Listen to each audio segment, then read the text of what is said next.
Welcome to EternalJourney, the podcast.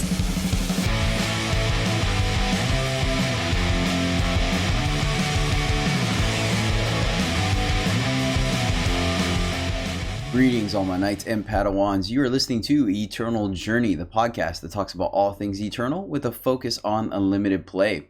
It's episode 70 today, and we're going to bring on two special guests. Some top rank drafters are going to be able to break down their views and strategies for this current format, as well as let us know a little something about what it's like to be some of the top rank drafters in Eternal on a more consistent basis. But first, of course, bringing my friends back on the show, because why not have a crowd on today's show? I want to welcome back Alex. How you doing, buddy? Good. What's up, fellas? Good to be here. Of course it is. It's going to be an easy show for you. You just get to kick it. I get to just try to absorb some knowledge. For real, I'm not going to lie. It's selfish. That's exactly what I wanted to bring him on the show. I'm like, hey, why don't you share your intelligence with the rest of the world? But mostly me. And me. Yeah, totally. I think I've heard that somewhere. I don't know what you're talking about. I just know that I run 2 siege provisions in my deck, and I get wins. Join that other sultry, smooth-sounding voice on the line is John Holio. How you doing, bro? Fantastic. I'm excited to learn something tonight with these fantastic guests you've procured for the show here. See, we're already hyping them up. They're going to be super pumped. They're going to come in like, yeah, happy to be here. That's the idea. Speaking of our guests, let's go ahead and bring them on the show. Both of them have been consistently placing in the top 8, top 10, top 5 drafters at the end of every month, which is a whole lot of skill and work. One of them finished rank 1 in April, and the other one was rank 1 for 29 days in April. I will let you guys decide. That way we don't have a well, I guess one of them doesn't stream, so I was going to say streamer battle, but I guess not.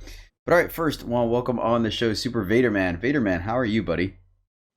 Doing just fine. Excellent, man. You stoked to dispense with all the draft knowledge? I'm excited to pretend to be a professional for about an hour and a half. Yes, thank you. Welcome to my world. I pretend every week, and John bursts that thin sheet of falsehood every show. All right. That's what I'm here for.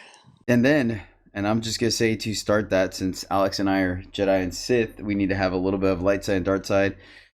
SuperVaderman's arch nemesis, which is exactly why I had them on the show. I totally planned that. We have a new streamer too, which is super exciting. Bettorup. How are you doing, friend? I'm doing very well. Thank you very much for having me. Oh my god, that was perfect. Holy cow. I'm sorry. This is how I talk in real life. I just wanted to share that with you, that what I do on stream is a personality. It's a persona. So I'm finally happy to unveil my real voice. It's so exciting. Wow. What a great entertainer. Round of applause.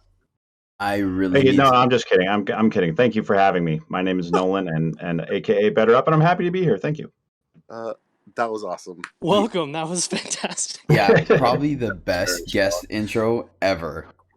Oh, wow. Well, thank you very much. That's too kind. Yeah, you're just going to have to keep that on the entire show now. Just straight up. I'll have to mute my mic the whole show. Yeah. No, oh my god, that was so awesome. I'm so glad I introduced you second, because I couldn't imagine Vaderman like being like, give me a second, I'll be back. Oh, that was so good. To follow that up, that was very strong. Oh my god, I can't think of the character in my head right now, but you sound identical to whatever character my brain referenced from my childhood. I'm pretty sure that's what it is too, but I have no idea who it was. I think I grew up doing kind of silly voices and having fun like that. So I don't know. It's like an amalgamation of several cartoons or something like that growing up. Yeah, but Saturday morning cartoons. Fair. All right, well, sweet. Well, with that out of the line, and hopefully you guys are great, man. Our show is already lively. This is gonna be a good time.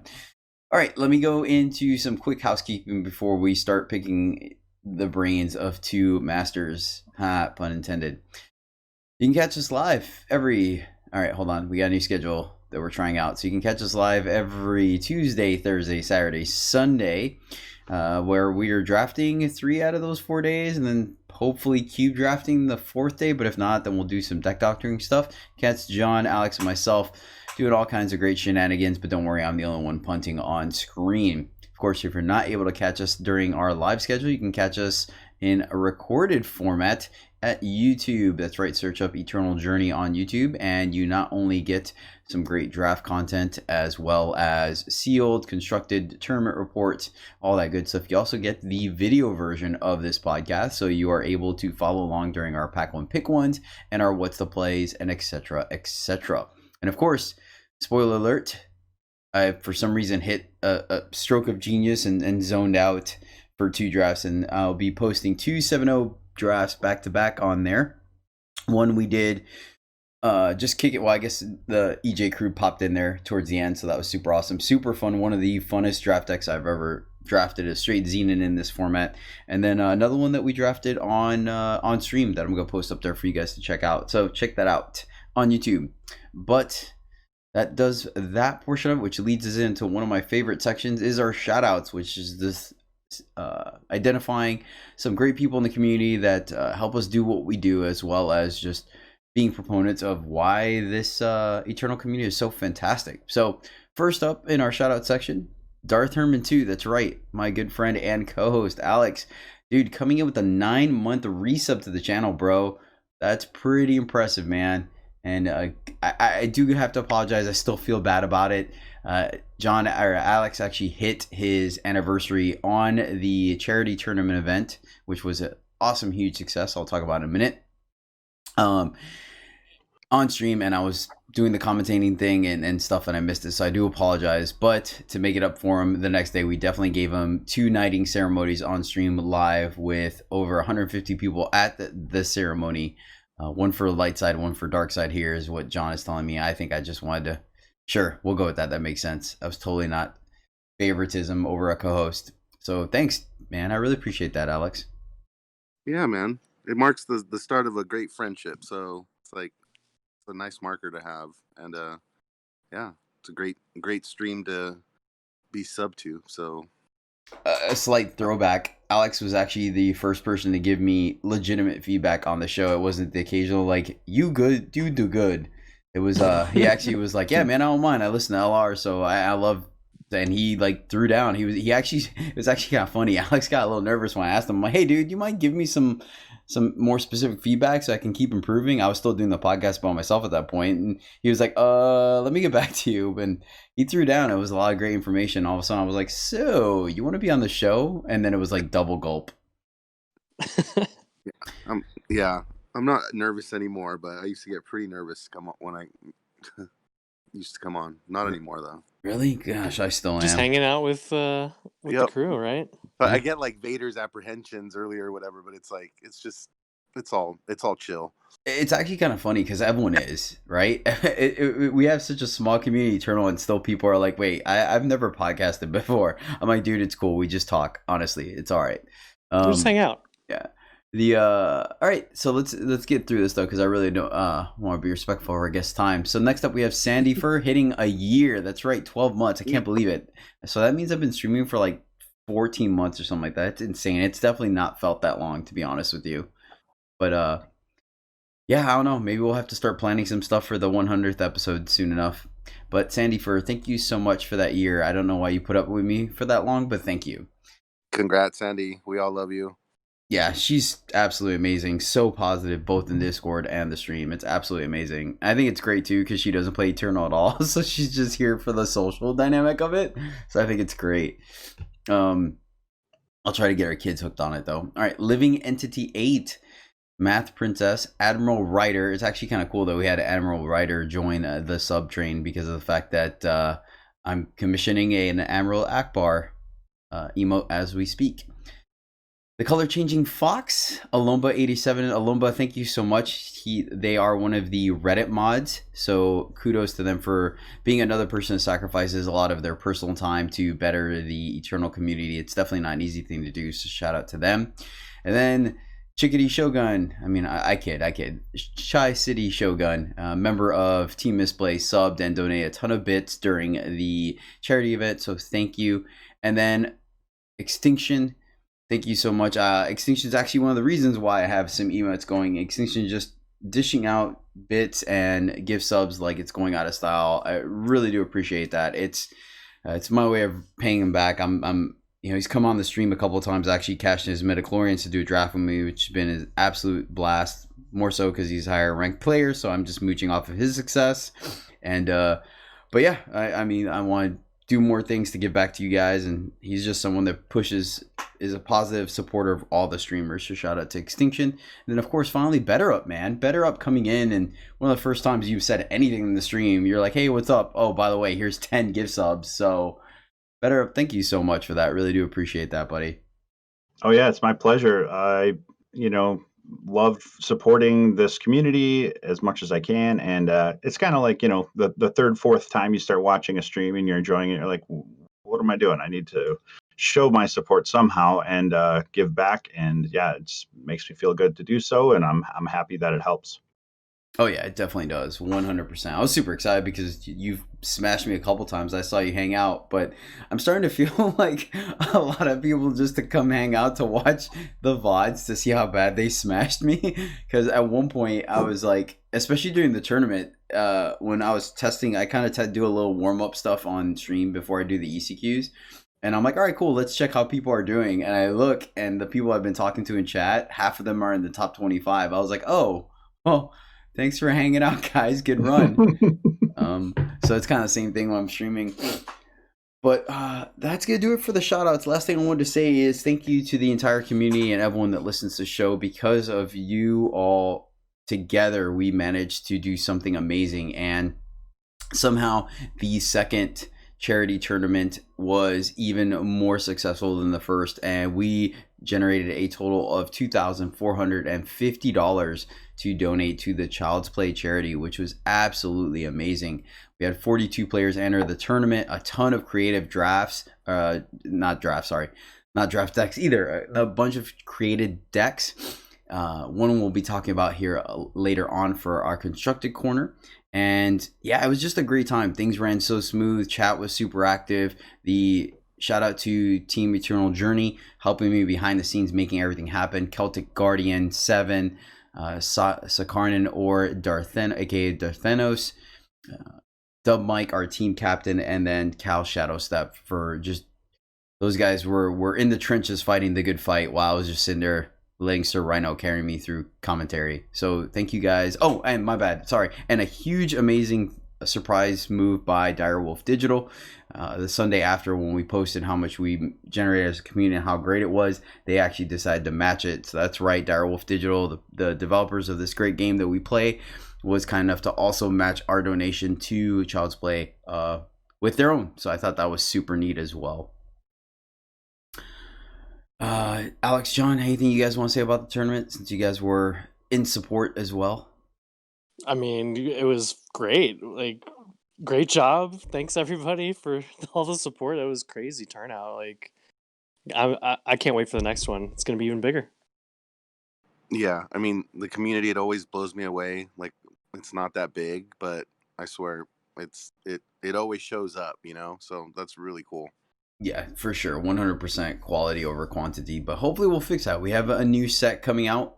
Yeah, spoiler. We have a new set coming out at the end of the month, so that's super exciting. So I'm definitely glad I got these guys on the show as soon as I could, so we can reap from their knowledge, and then hopefully it will help you when the new set drops, and we'll have a lot more drafters and stuff like that. But okay, guys, that's going to do it for all our housekeeping stuff. So time to get into some pack one, pick one goodness. Bettorup, I'm going to throw the commons your way. You ready, buddy? Yes, I'm ready. I've had to remember how to unmute my microphone. No worries at all, buddy. No worries at all. So, all right, I'm going to go ahead and go through all the commons. I'll describe them for our listeners, and our viewers can just follow along on their screen, and then you let me know, just how you would approach the pack or whatnot, or what cards you're looking at for this current format. So, first up, we have Blackguard Sidearm. This is a +2/+1 weapon for 3 Shadow, and it has Quick Draw. Cruelty, we're not going to worry about. Spite Feeder, not going to worry about. Grudov Evangel is a 2/2 Minotaur Cleric for 2 time. Has Charge, and then Fate, gain time influence. Longtail Cavalry, 2 Cavalry. I don't know why I lost the L the first time. Anyways, Longtail Cavalry is a 2/1 Unseen Kieran for 5 Justice, flying and exalted. Reconnaissance, slow spell for 2 Shadow. Give one of your units +2 attack and unblockable this turn. Decimate, when it hits the enemy player this turn, draw the top card of their deck. Rebel Sharpshooter, 3/3 Rebel for 3 fire. Rebel Sharpshooter has quick draw while she has 4 or more, or 4 attack or more. And one of my favorite cards that I have yet to play in a deck in this format, and it's driving me absolutely freaking insane. Kasul Beastmaster, 5/5 Shaman for 5 honor. So Fire, Justice, Primal, Overwhelm, and Renown. Play a 2/2 Flying Squirrel. All right, Bettorup. What do you got? All right. So when I look at these commons, there's the one that jumps out to me, and it's only because it's in 95% of my decks is Grodolph Evangel, and that's just mostly because of its fixing ability to give me another time influence. It just happens to be in colors that I really like to play. Raw power level for sure. Castle Beastmaster is great. I've gotten to play with it maybe 1 or 2 times and activate its renown and everything. And it's definitely, when you are across from that card, you sort of poop yourself a little bit. You're like, this is going to hurt. There's almost no way to prevent, especially if your opponent has any sort of form of double damage or weapon or something like that. You just know that blocks are going to be very difficult. So that's always like troublesome. Rebel Sharpshooter, I think, is like a really nice common, and if you're playing fire, you should basically be looking to snap that up, unless it's outclassed by something else in your picks. But basically, like I've just noticed that the 3/3 body for 3 is really, really nice in both this draft format and the last. It's just you can't really go wrong with it, and a lot of the other 3 drops are 2/3s, like almost the overwhelming majority of 3 drops are 2/3s or worse. And so it's really nice to have that body down on turn 3, and especially with this ability to give quick draw if it's at all pumped. It's super nice, and it's the perfect aggressive card. That said, I don't really play it that much, but I do value that sort of body, I guess I would say. Reconnaissance is another card that I tend to draft a good one of in a lot of different builds, mostly for the ability to push like a giant or something like that with unblockable to try to finish the game there, and sometimes with berserk sort of modes as well to get 2 triggers off of let's say what's Umbrin, I think is the card. And then Longtail Cavalry, I feel like it was better last draft format or something. It just felt more powerful then. I don't know what really changed. I can't put my finger on that. Maybe it's just the fact that there's a bit better removal package / silence effects that kind of negate it. I don't see it played all that much, and I think a part of the problem is that it's very costly when it comes to tempo if it does get silenced, or silence is kind of the disaster for that card, right? Like you play that, you're feeling good, you got your 8/8 out there, they just play a silence effect and you're very sad, or they find a way to deal the 1 damage with a ruinous burst or something, and then spend their removal spell on whatever you put the exalted weapon on, and you just feel really bad. So I don't know if that's what's to blame for why you're not seeing it as much, or at least I'm not. But usually, in general, I tend not to play that card or take it.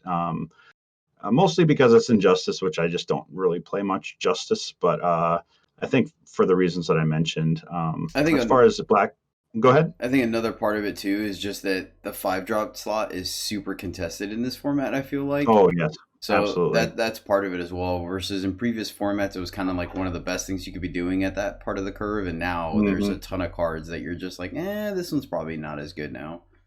Right, exactly. Yeah, and yeah, it does get really chunky really fast, especially as a someone who favors primal. It's competing with Tainted Mark, and someone that plays time, it's competing with Horn.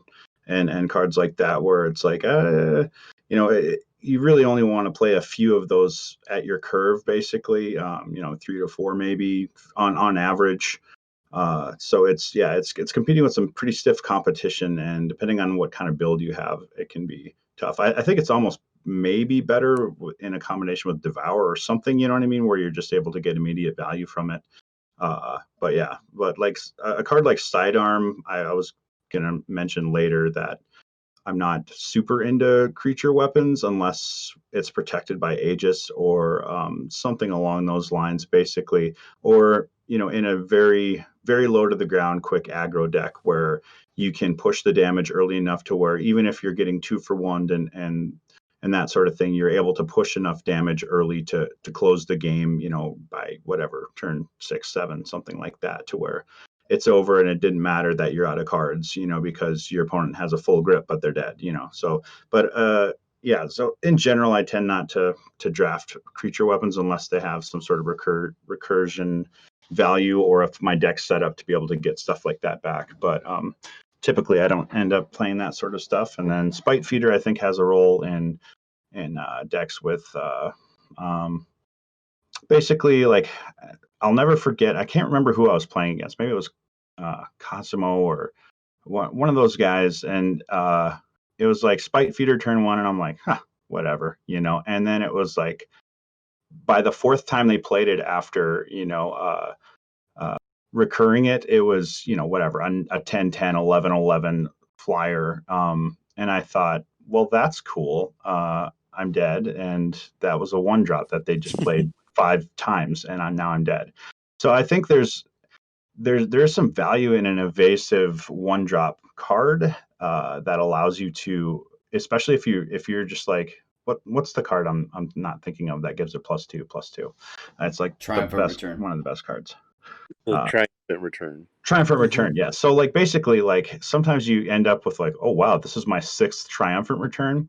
That's when I think it's a good time to like consider the possibility of taking a lot of 1-drop evasive threats, or even just good 1-drops in general, and just going ham with that, and you can steal a lot of games that way.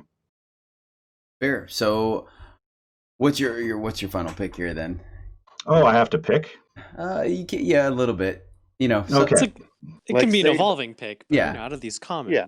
Like if it was Sure. only the commons in the past. If it were only the commons in a vacuum, and this is just going to feel so silly, but I would take Rodolph Evangel because of not so much for its charge or its stats, it's just for the fixing, and that's just totally a personal preference. And I tend to favor cheaper cards that do what I want them to do in my deck. And like I said, Rodolph Evangel ends up in 90% of my decks or something. So that's what I would take. Well, So you're a meat and potatoes drafter. Pretty much. Like I've got roles to fill on my roster, and he fulfills. You're checking that box. Really Pick one. Yeah. Well, I mean, if I want to get flashy, then sure, like Beastmaster. Sure. But I'm not gonna go 3 colors right away. I guess if I'm feeling. There's some of my drafts are just like, boom, all right, let's go, and I see how fast I can take picks and stuff, especially if I'm slightly tilted from an 03 to run or something like that. Then I'll be like, yep, Rebel Sharpshooter, boom, next. What red cards can I take? Fire. I have fire in my eyes. I'm taking fire, whatever. So some drafts turn out like that, but I can't fault anyone for taking Reconnaissance out of these picks as well. It's just it always seems to fulfill a role, and it's in a color I really like. There's nothing wrong with that either, because of the fact, especially in this format, I find it that getting your 2-drop slot is still just as important, if not more important, and we don't have a plethora of strangers to pick up later in the draft, so you definitely have to prioritize 2-drops a little bit more aggressively. So I think that's a fine call. Yep, agreed. But all right, going into add our uncommons, I'll send it over to you, SuperVaderMan. At the uncommon level, we have Furnace Mage, the 4/3 mage for 4 fire. Summon, kill an enemy attachment, which, once again, we just mentioned Horn, as well as Tainted Mark. There's still some definite power weapons and relic weapons in this format, as well as just straight up relics and curses. Combrae Healer, 2/2 cleric for 3 Combrae. Summon you and a unit each get +3 health. Yeti Troublemaker, 3/2 Yeti Rogue for 4 primal, and it has echoes, so you get 2 of them for 1. Vader, what do you think? in this pack, or do any of these commons kind of take over, or uncommons take over from the commons for you? I think these. Oh, compared to the commons, you mean? Yeah, you can look at the whole pack. That's the advantage of going second. You get to. Well, I feel privileged. I think all three of these uncommons are perfectly fine. Yeti Troublemaker a little bit underneath the other two. Furnace Mage is more relevant than he's ever been in any previous draft format, with all the relics, all the attachments, all the exalted weapons. Cumbre Healer is just by herself. She's like a 2/5 for 3, which just stops the opponent dead most of the time for a very long time. And even Yeti Troublemaker, like Echo is such a powerful effect that you could reasonably just like pick one, pick an Echo card, and then just pick up every single piece of recursion that you find, because you recur it, you get 2 more, and that's such ridiculous value that I wouldn't even mind playing a 3/2 for 4 just to have that value, because like, you play Triumph for Eternal, it becomes a 5/4, you get 2 of them, or you play what's the other one, Immortalize, you get a bunch of 3/2 weapons to throw around. It's great.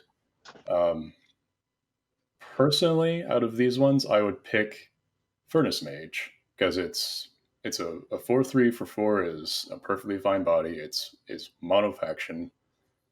Cumber Healer jumping in 2 factions, pack one, pick one. I'm a little sketchy on that. It's still a fine pick, but I prefer sticking to 1 if possible. Pack one, pick one. And Furnace Mage is just more aggressively statted. You can just slap that down even without an attachment to target, and it's still perfectly fine. It's a 4/3 for 4. That's great. I'll probably pick it over any of the other commons as well. I think it's an excellent card all around. Yeah, I can get behind that. You're almost always going to get at least a card's value off of it when you come to play, unless you're in a bad spot and you just need the body. Most times, especially in this format, there's so many. There's Hook Sword, there's the rare one now, the 4/5 Hammer. There's, like you said, people running around with horns, people running around with tainted marks, siege provisions. If your opponent plays a Waystone Gate on 3, you can just instantly slap it away on turn 4. Yeah, and then if you play your own horn after, it attacks as a 5/4. That seems really solid. All right, so let me see if I can sway you a little bit, because this rare actually does see play in some draft decks. This is Soul Flame Rider. It is a 6/6 Paladin Griffin for... See, they mentioned both the Rider and the Flyer here, and then there's that one stranger that has the giant Griffin on it, and it doesn't have flying, and it confuses absolutely everyone. Anyways, I digress.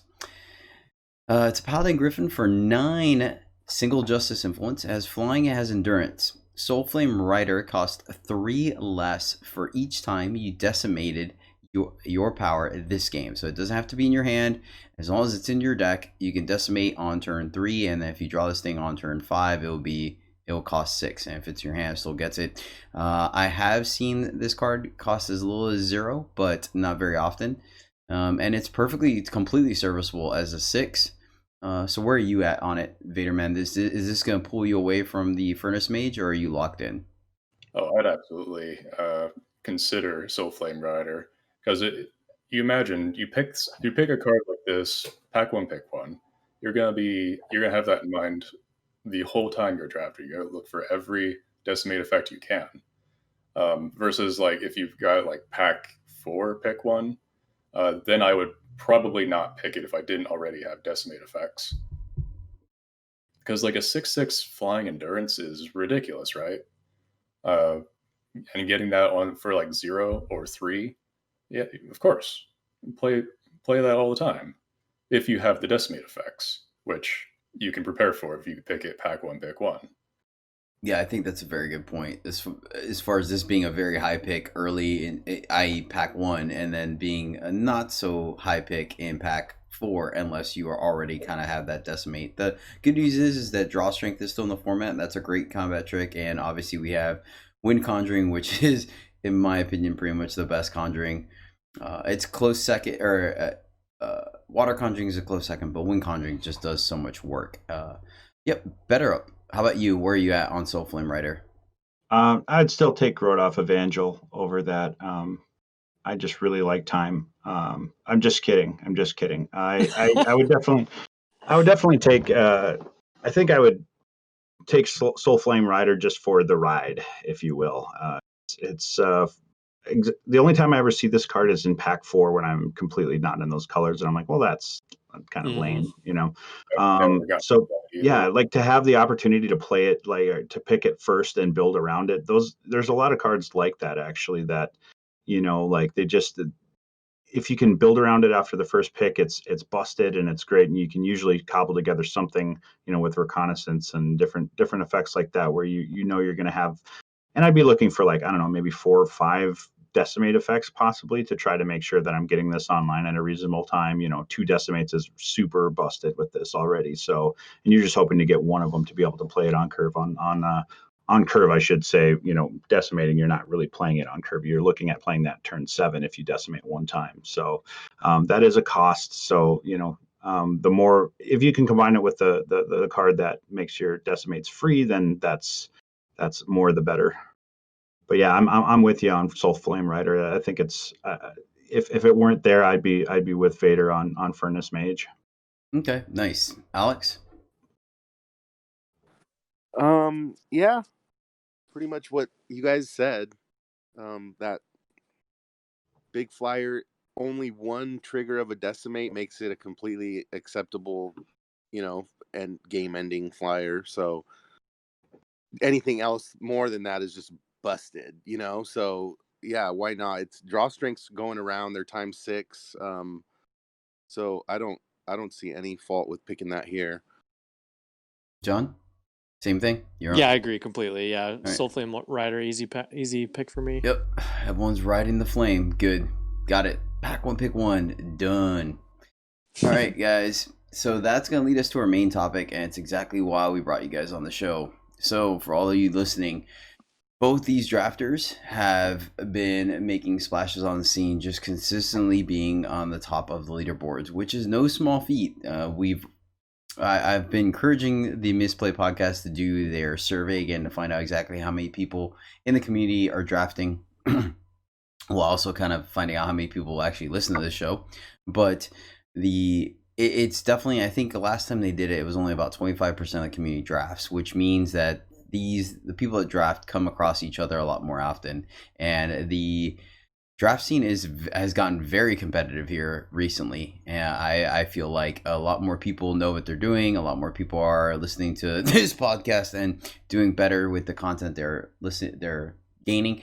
And somehow these two individuals, both Bettorup and SuperVaderMan, have managed to just be rocking those leaderboards to all the way to the end. And we're going to be talking about that specifically as well. But first, we're going to pick their brains a little bit about the draft format to try to help you so you guys can get as much as you can while we'll have this format for, I think, roughly about another 2 weeks. Oh, 3 weeks. About 2 weeks we'll have this format. I think they're doing the preview event like a week. Yeah, we get it for like a week. Oh, yeah. Wow. All right. Well, yeah, the draft packs change. So we get to play with the commons and uncommons. Yeah, that's always fun. Yeah, sometimes the first time they did that, it was absolutely broken because we got exalted. And then this last time, I don't think it was as broken because Corrupt didn't really blend into the previous format as much. It was fun, though. And it was really interesting because it's like some of the cards that seemed OP or broken, once you actually got the full-on draft format, they turned out to not be so much, you know. It's funny just how different, you know, cards are from format to format, and it gives you a real quick example of that when you play this week, you know, next week, and then when the set comes out, you play it that week, and you're like, wow, this card's not nearly as good all of a sudden. It's just cool. Yeah, for sure. Okay, so let's dive right into it. This one's actually pretty general, and I appreciate that. You can make it as specific or general as you'd like. SuperVaderMan, we'll start off with you on this one, and it's pretty much how do you tack the drafting process for this format, or in general. It's up to you as far as your methodology, what cards you're looking for, how, you know, do you build your deck as you go, etc. Things like that. Just what works for you and what's the most consistent for your, exactly. Just what's your approach to drafting? Well, the thing that helps me the most to draft a winning deck, a 7-win deck, is have a strategy in mind and develop one early. You got to ask yourself the question, how does my deck win? How does it get the 7 wins? And that could just be something as simple as like, oh, I have a lot of flyers, or it could be something as complex or like something as unseen as um, play a lot of sources of unblockable, something some offbeat strategy that you don't really see a lot of. It's good to answer that question as early as possible so that you can build your deck around it. I mean, yeah, getting good cards is great. Like, always pick the best cards you can. And you'll definitely win some games by curving out and having higher quality cards compared to your opponent. But having a strategy is so key to having to winning consistently, in my experience. The sooner you answer that question, the sooner you'll be able to build your deck around that strategy, and overall your deck will be stronger because of it, even if you have to play some subpar cards in order to pull that strategy off. So, around what time do you find yourself starting to kind of formalize that plan for your deck? Are you doing this as early as pack one? Are you seeing this? Do you wait till pack two to identify that? I mean, I know it fluctuates on draft to draft, but about what time frame are you looking for this to happen? It does fluctuate, of course, but I feel like my best decks tend to formulate that plan around pack one, partly into pack two. Like let me actually pull up my last 7-win draft. One moment. Yeah, because I personally am one of the people that I build my draft deck as I'm going. I mean, we have access to it. We don't have to do it from memory, like some of the more paper card games. So, and you'll see me do this on stream where I'm like, okay, especially when there's 2 or 3 cards we're looking at, I'll look at it. I'm like, okay, well, this 4-drop is really strong. It's a stronger card out of the other one, but we already have 5 4-drops, so we don't need another one. And then I'll pick the other card and things like that. Or I'm like, okay, if we take this, this is going to replace this less card, or does it not? And that kind of dictates some plays for me. And so I definitely understand what you mean as far as hey, we need 2 drops, or like this flyer is better because we are the flyer deck. All right, I have my deck here. So this was like a Rendon deck. In pack one, I remember drafting 2 draw strengths, a finest hour, and like a what is it called? Waystone fragment. So I imagined like, okay, I'm gonna be getting in with a lot of combat tricks. I'm going to outstat my opponent basically and force a lot of damage through that way. And pack two, I saw a lot of will breakers getting past my direction. So I'm like, okay, double damage works really, really well with extra stats. So, and I was at that point I was desperately looking for a siege provisions, because siege provisions plus will breaker forces a lot of unprofitable blocks. So I have this strategy in my mind of I'm going to force a lot of double damage through with my Reconnaissance will breakers.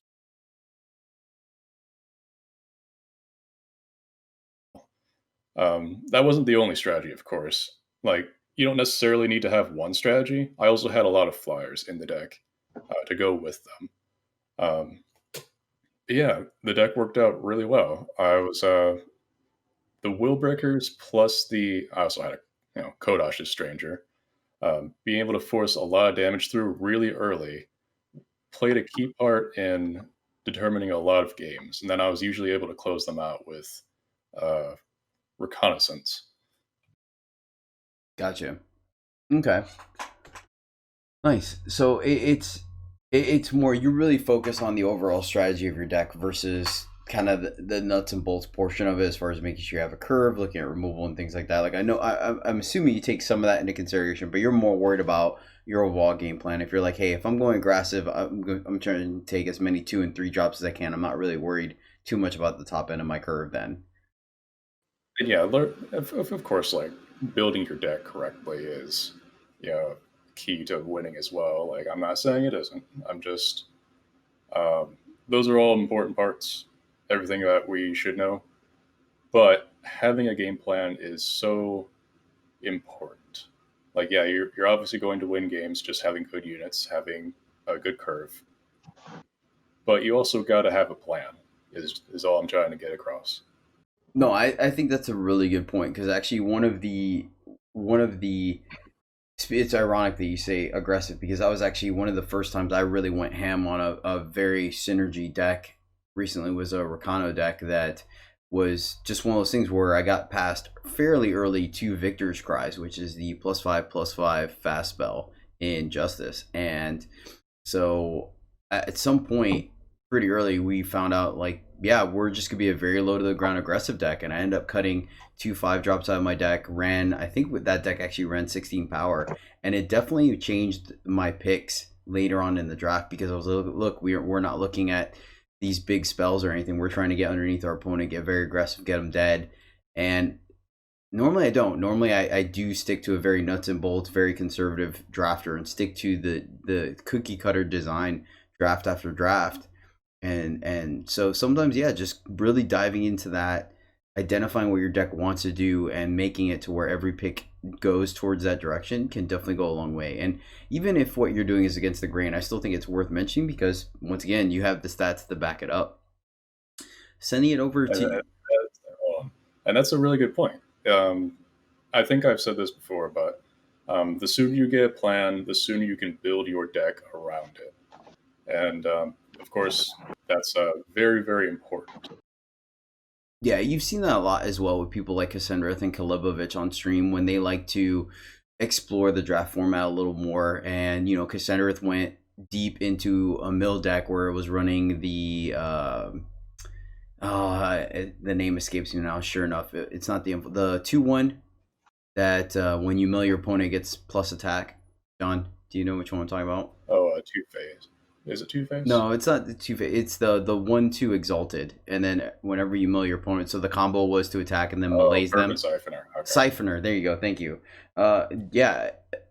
Cassandra's drafted 5 of those guys with a couple of melees and Sunset Priest, and ended up, I think it was a 6 or 7 win deck, because he just dived really deep in that strategy, and everything worked towards getting those Siphoners on the board and just make him huge. Exactly. Normally, you would never draft 5 Siphoners. That's ridiculous. That's ludicrous. What are you thinking? But in the right deck, it's amazing. Okay, sending it up to you, Bettorup. How do you approach the drafting process? Very stubbornly, by forcing Aurelian, basically, every single time. It seems like that is awesome.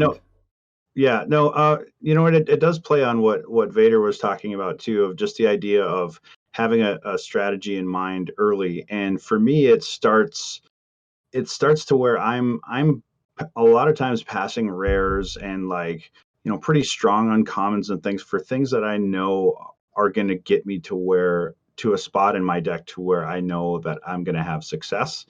You know, so I might be passing up a little power level to know that I'm going to get some nice consistency with something like, you know, if this for pack one pick one that we were looking at, if it had Wormstone in it, I'm probably picking Wormstone, and it's probably insane, but I also know that I'm going to be able to build around that the same way that I build around Soulflame, but also in colors that I feel comfortable building a strategy around. So you know, that's how highly I value that card. But also, like, yeah, just the idea of you know, going with something that you know is going to work, and that only comes with sort of experience and trying different things and that sort of thing. But yeah, basically, like, to some extent, I'm almost always in Aurelian colors, and sometimes for a splash in fire and that sort of thing. But and the reason that I end up there is just this process of, well, I'd like to try something new. You know, like, the new format came around, I tanked pretty hard on my ranking or whatever,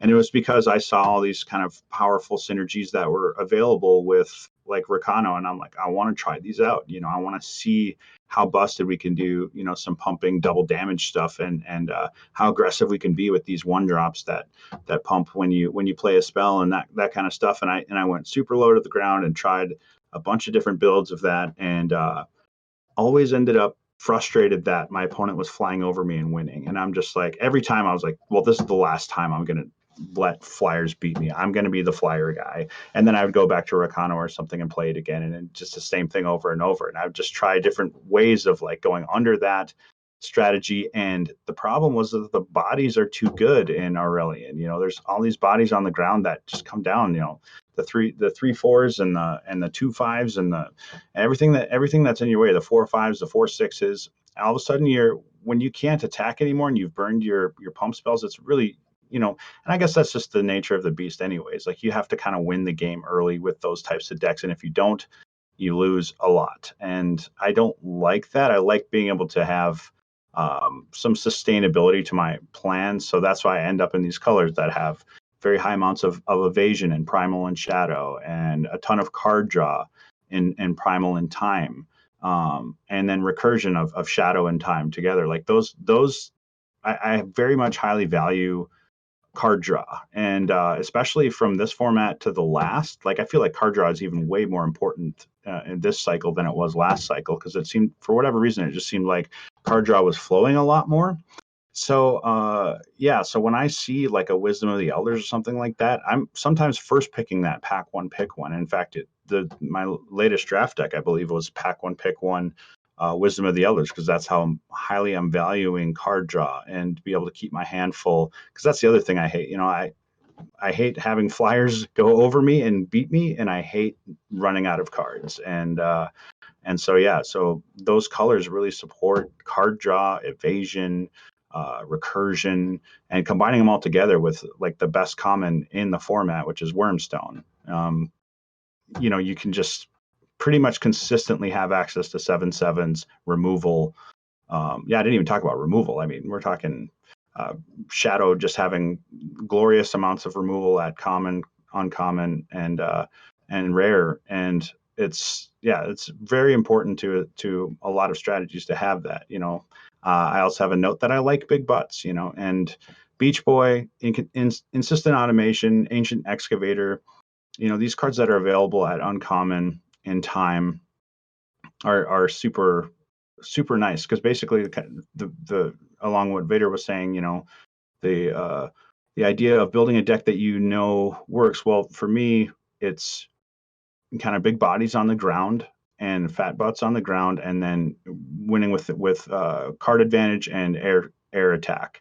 And so if you're not going to be playing any sort of air strategy, you either need to win early or have a plan for it, and a consistent plan, because you're going to usually have to beat 10 flyers or more with a lot of decks that are built around that. So it's just really important to approach drafts with that in mind. And so it's funny, and it's kind of, maybe it's sad that I'm just go into every draft saying, how can I make Aurelian work somehow, or some form of that, whether it's just Elysian or Xenon or whatever. Like I'm fine with going either of those, and or what's the other one, the blue Shadow as well. I'm definitely Felon. Yes, I'm definitely down with that as well. Like I'm basically forcing some combination of those three colors and having good success doing it. So I'm like, well, it's not broken. I'm just going to keep going down that road, and it works for me. I definitely am not knocking other strategies. It's just something that I know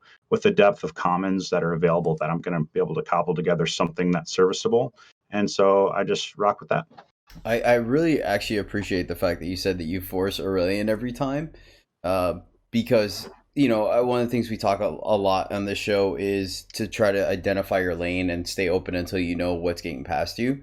I've joked around about trying to force honor so I could play my Beastmasters. It's just never been there. I'll take a Display of Honor or Beastmaster, and I'm either in time completely or something like that. So have you ever come across those pitfalls? That is the reason why we tell our listeners not to force things, which is, do you come across where maybe Aurelian is not open, or maybe you don't get the quality of playables that you think you normally would get if it was your lane? So how does that come up to? Do you have any drawbacks to forcing, or has it just worked out for you every time because you're just have that skill level, and even with a subpar Aurelian deck you still rock it?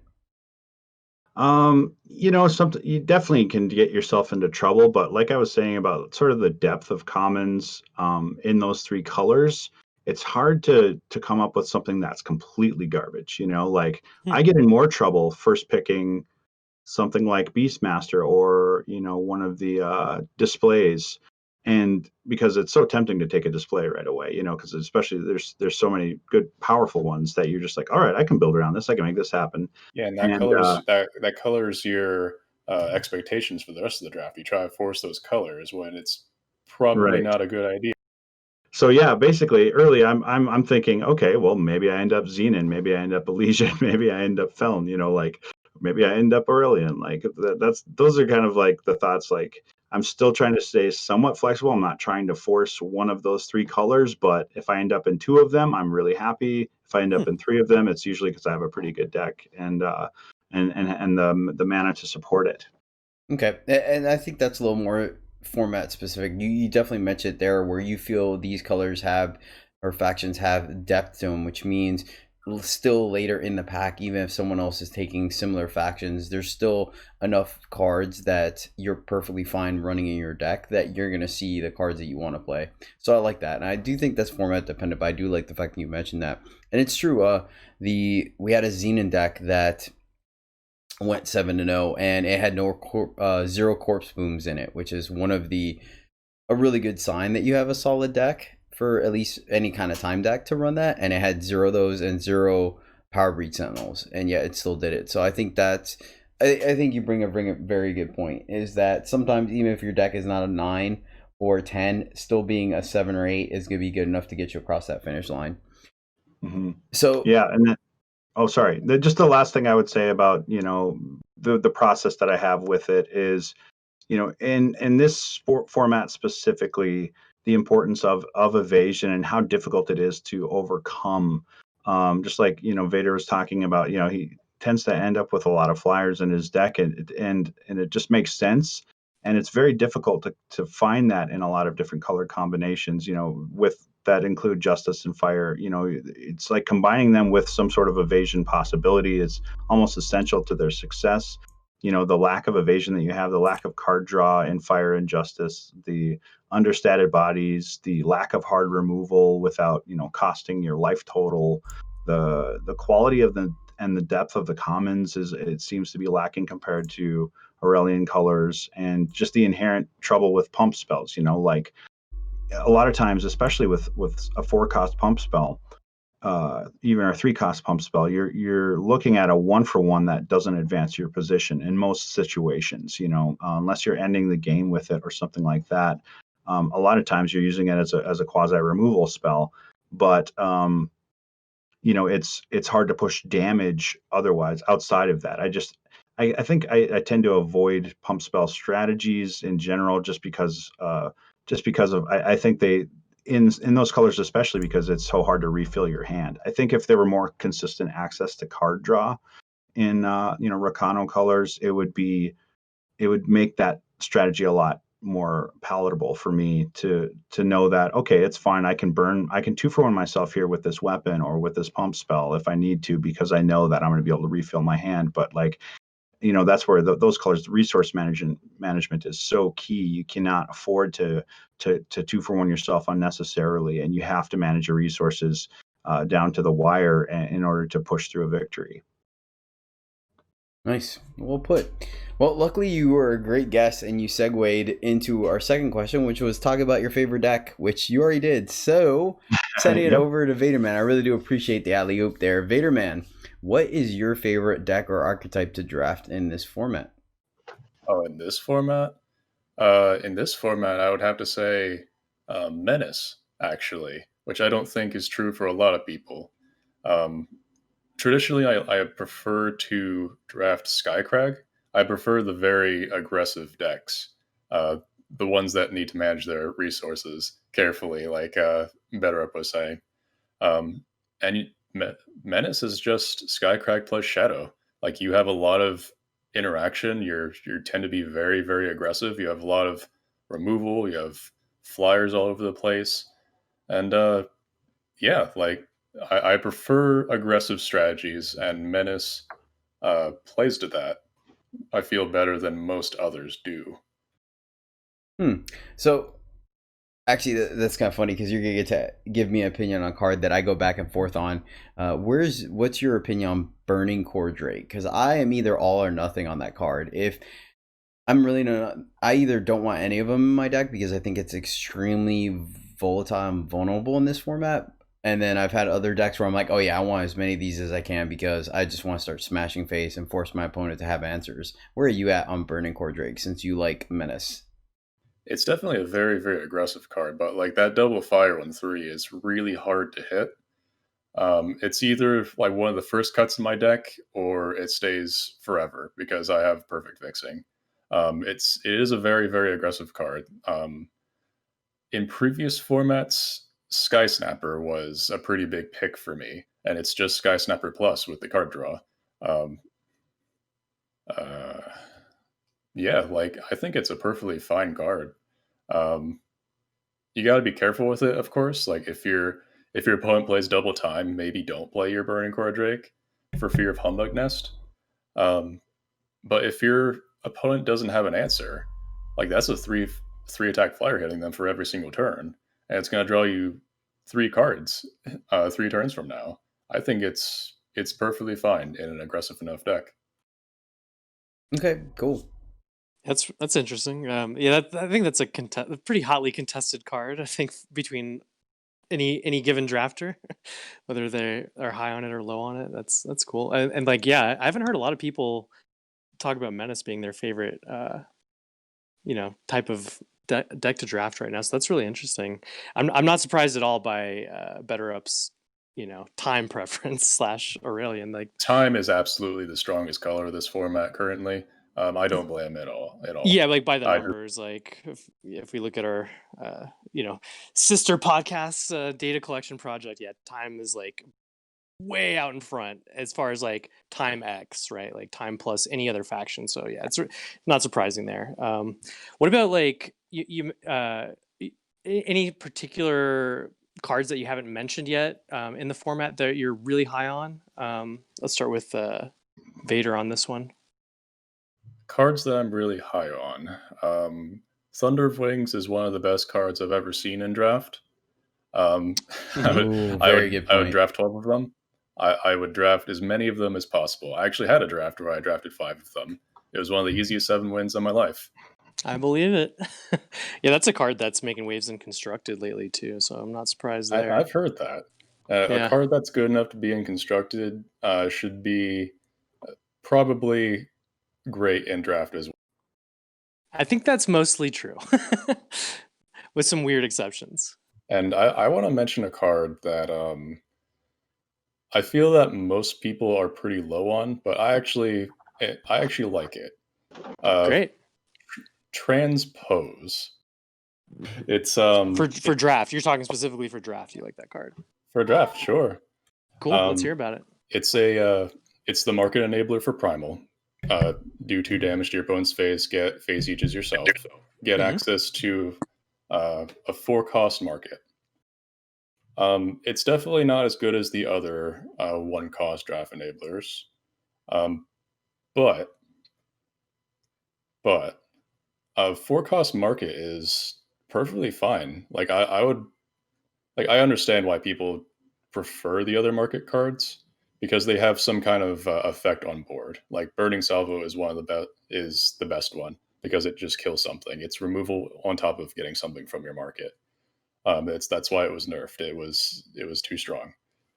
But Transpose I feel like is perfectly serviceable. Like the problem with some of the market enablers, like what's it called? Condemn, is that it limits you to a 1-cost market, which 1-cost cards typically aren't that impactful. But with Transpose, you have access to a 4-cost market, and suddenly you have access to things like Overheat and Death from Above, cards that you wouldn't want to main deck because they're too situational, so you put them in your market. So markets are for. I think that alone is enough to justify it. And Transpose is actually buffed, so it does 2 damage to face, which isn't insignificant, especially if you're fighting against relic weapon decks. True. The face Aegis isn't necessarily the most impactful thing, but for all you know, that could be stopping your opponent from playing their restraint action or their Koda Seesaw, and they just never play it because why would they? And you would just never know. Like Phase Aegis isn't nothing. Like most games, it's not going to do anything, of course, but sometimes Phase Aegis is the difference between winning and losing. So Transpose can definitely be good. It's not as good as the other market cards. I'm not going to lie and say it is, but having access to a 4-cost market and Phase Aegis occasionally being helpful, like I think it's great. I think, but I think I understand why most people don't care for it. I think I'm the only person to have posted a 7-win deck list on the Farming Eternal Discord. I posted 2 of them actually, so I think it's a perfectly fine card. It's Cool. I wish I would have. I wish I would know. Sorry, not to interrupt, John. I just wish I would have known that when I was doing the Goblin draft, because there was a Goblin draft where I took 3 of those. Honestly, so. But weren't you just prioritizing market cards? And Goblin draft were like very good because you could get around the rules, right? Like stuff those cards you had to play in your market. I don't remember, but yeah, we definitely had a busted market that game for sure. I do remember that, and I agree. I think that's a very solid point. Is just the fact that the time one cracked the earth, giving you access to 5 drops. So I think we put a Marsh Dragon that was our splash color in the market in that deck, and then you have 4 costs, like you said. You gave great examples. Real quick before I throw it off to you, John, one thing I wanted to ask you about the Thunder of Wings: how aggressively do you splash that card, since it's only 1 fire? Vader, sorry. Oh, I would splash it in every deck possible if I had the fixing for it. It's an incredible card. On 3, hit your opponent for 4, charge. It is what's the 7 cost? 5/3 flyer charge. What's that one called in Skycrag? Topaz. Wait, no, that's 7 Yes, cost. that's Topaz- correct. I was trying to Topaz remember the Drake. rock. Yes, it's Topaz. What if Topaz Drake was 3 cost instead of 7 cost? You'd play it. Smash your yeah, and everybody does. Imagine that. Yeah. Cool. Well, let's go to Bettorup now. Any pet cards? Any particular cards you're really high on, or maybe an answer like Vader in addition, where maybe one that you feel like you're higher on than everybody else as well? I think, just to piggyback on what he was saying, that yeah, Thunder of Wings is my fire splash for the most part. Like it, even into pack 4, if I see that card and I have miraculously picked up any form of fixing that supports it, it's going in my deck. Like it's just that it's worth it for that, even just a 1 card splash. Ideally it's for something like that plus a seer or something like that, but yeah, just with that it's fine. But yeah, I'd say like cards that I'm really high on, something like Cheering Section, which Really, I'm just Cheering Section. No, I'm just kidding. That card is awful. You didn't get me that time. I knew that was a joke. No, I would just, man, it would be so fun to because that's like the most disappointing like rare you can open first pick. Like Right.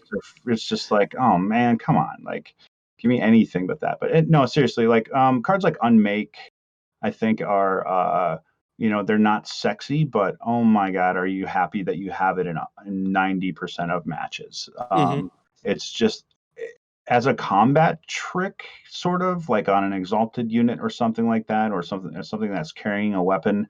It is a 2-for-1. You remove their weapon that the thing is holding, block the guy that was attacking, and that thing's dead. Your thing lives, and that's fantastic. And of course, being able to deal with the big relics is also very important. So it never feels great to take that card, say 3rd pick or something like that, when you're staring at other sexier options. But when you have it in your deck, you're usually pretty happy. And I guess in the matches where it's not good, it's usually because it doesn't like kill you as badly as some other kind of dead cards do, because it still has potential later in the game.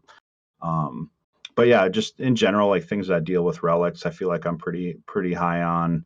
And then, like I said before, Wisdom of the Elders, anything that draws 2 cards, I'm basically seriously considering just to keep my hand going throughout, and just draw my deck, and if I can play the cards in my deck, I feel confident about my chances. When I can't, and that can be that leads me into fixing as well, where I'm sure the standard now is that fixing is very important, but I think a lot of people, even as I'm watching streamers and stuff, they'll just say, yeah, fixing would be nice, but this shiny beautiful card is what I'm going to take.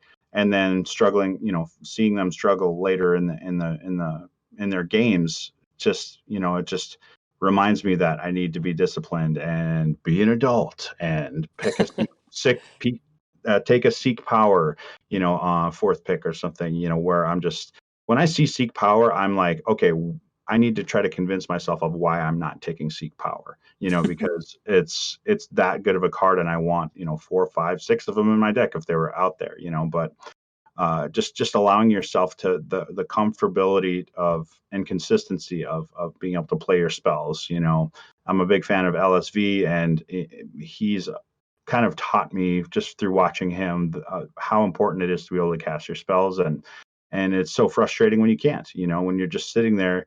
And for example, that the dragon, the 3/1 dragon we were talking about before, like not being able to cast that, it's like it feels so bad because you're not, why did I put that in my deck if I can't play it on curve? Because it really loses its luster and its impact later as your opponent starts playing 1/4 flyers and 1/5 flyers and stuff. So you're only getting, a lot of times you're happy just if you can get the 3 damage and trade it for something, you're like, okay, that's good, that's fine, But if you ever are playing it on turn 4 when you finally hit your power, or turn 5 when you can finally play it because of your influence, and then they just drop their 1/4 flyer, and you're just like, oh well, that was cool, great, I'm glad I waited so long, So fixing in general, I think it's just, I don't know if you can be really too high on it. Fair. Let's flip that question on its head and go right back to you, Bettorup. Any cards that you're particularly low on, where you feel like the community at large is overrating? Any sort of sacrifice effect, basically. I can't remember the names of the cards, but I think they're mostly shadow cards that your opponent sacks a creature. Succumb. Yeah, Immediately succumb. comes to mind. Yeah. Dumb is more like it. No, I'm just kidding. Oh. No. Ooh. No. No, it's basically, yeah.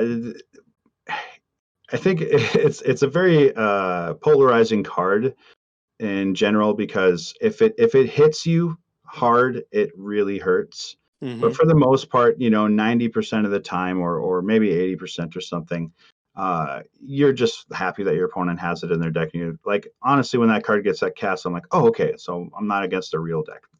Like Right. I'm feeling okay. Like I think in combination with a lot of removal, then or like board clearing effects of some kind, maybe it's okay, maybe.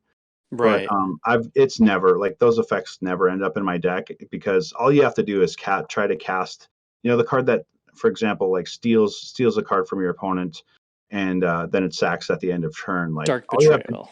Dark Betrayal. You have to cast that card, 1 or 2 times before you're like, nope, never doing that again. That feels way too bad, and I'm never doing that again. So I think those effects in general, I see quite a bit, and I think I wouldn't call it an outright mistake, but it doesn't feel optimal. I think a lot of times it's just a matter of like time before everyone kind of comes to that conclusion on their own. I feel like where you're just like, wow, that card was just bad way more than it was good, and I can't do that to myself again. So I'm not gonna put it in my deck. But other cards, I think in general, like Ice Sprite is one card that I think, I don't know if people are high on it, but I do play against it a fair amount, and I'm like usually pretty okay with it. I'm like, oh, cool, they're playing Ice Sprite. Like, Yeah. every removal spell in my deck takes care of that. That's great. I can wait to draw my weapon or whatever I need to take care of that and get my guy back. So never afraid to see that. But in general, like non-bomb unit weapons, the same sort of thing. I see that, I think a lot of people get sort of confused with their deck builds where they're putting these weapons in their deck that attach to units, and then they also have 7 and 8 drops in their deck, and it's just like, okay, well that just seems sort of like a mistake that you're trying to put this early pressure on, but your game is kind of focused on winning with bigger threats, so like maybe they should shave those cards off, the 7-8 drops, the 6 drops, and try to focus on putting that early pressure together and compacting it into your early turns to be more explosive and to put maximum pressure on your opponent to where if they don't have removal, you win, and if they do have removal, maybe you've pushed enough damage to be able to close games. But yeah, other cards that I'm kind of low on, expensive relic weapons in general, outside of the bomb ones. Again, like any like the justice weapons they're kind of expensive, but they like a 5 mana deal 3 to something, I think is bad. It's just it's really not going to do you any favors for the most part, outside of it needs a very specific threat to get value, and even still you find yourself taking out a 3 drop or a 4 drop if you're lucky, and you've spent your entire turn 5 to do that and lose your weapon. So yeah, expensive relic weapons I see a lot. The ones that are not as impactful, and I just think they're not that great. Same thing with like curses in general. Like anytime that, what's the one that makes your guy not be able to attack? Like usually when that gets played on me, I'm like, timidity. Timidity. I'm like, oh cool, they played a timidity on my 8. That's fine. It can still block. That's wonderful. So it's I guess it's good to set up if they have a long game strategy that can overcome sort of like the idea of, well, they're not actually removing the thing. It's still vulnerable to attachment removal. It's like my 8/8's offline, but not forever. So you've got to be really careful with stuff like that. And same goes with expensive pump spells, like in general, like except for the one that Jedi was talking about, the 5/5. When I first saw that card, that's what led me into wanting to force Reconnaissance or similar builds of just like, well, if that card's an option, like I want to see how we can push that, because I love the revenge mechanic in general, and I find myself building around it when I can. So yeah, but in general, like I think a lot of the expensive pump spells are a bit lackluster, too situational. Even the one that has the draw it off the top of your library or whatever is still pretty high alert, the warp high. one.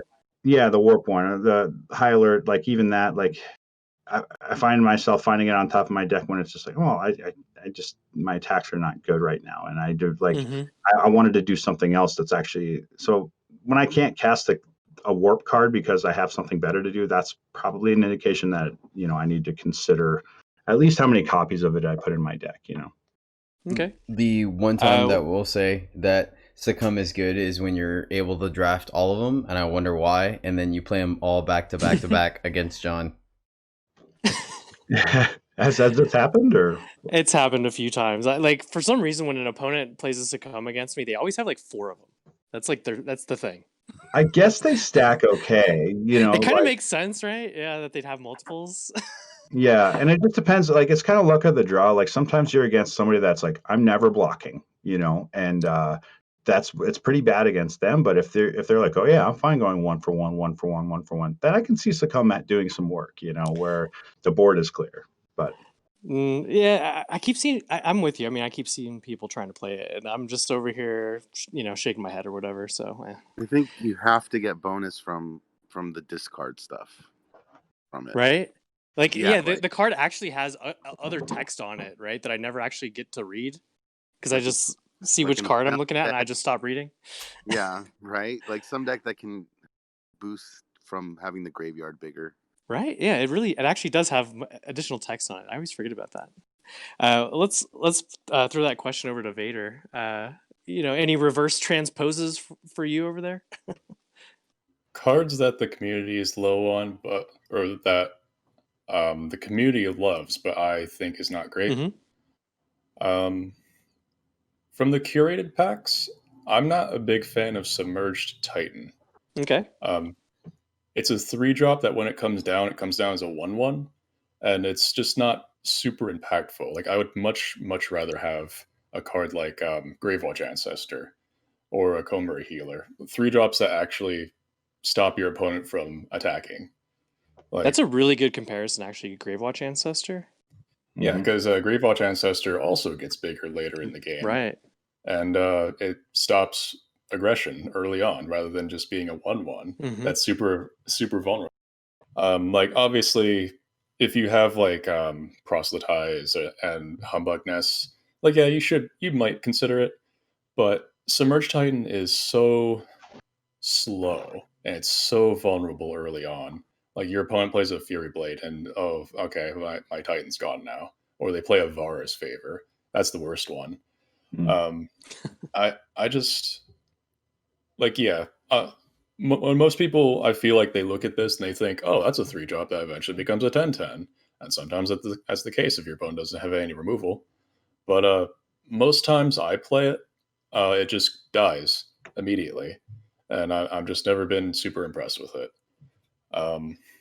From the current set, on the other hand, a card from the current set, I feel like whenever I watch streamers and this card comes up, like, there's at least like 2 or 3 people in chat like, oh yeah, pick it. Strange Ally. I do not like this card. It's a 3-drop. It has a similar problem to Submerged Titan. It's a 3-drop that doesn't really have a board presence. It's a 2/2 for 3.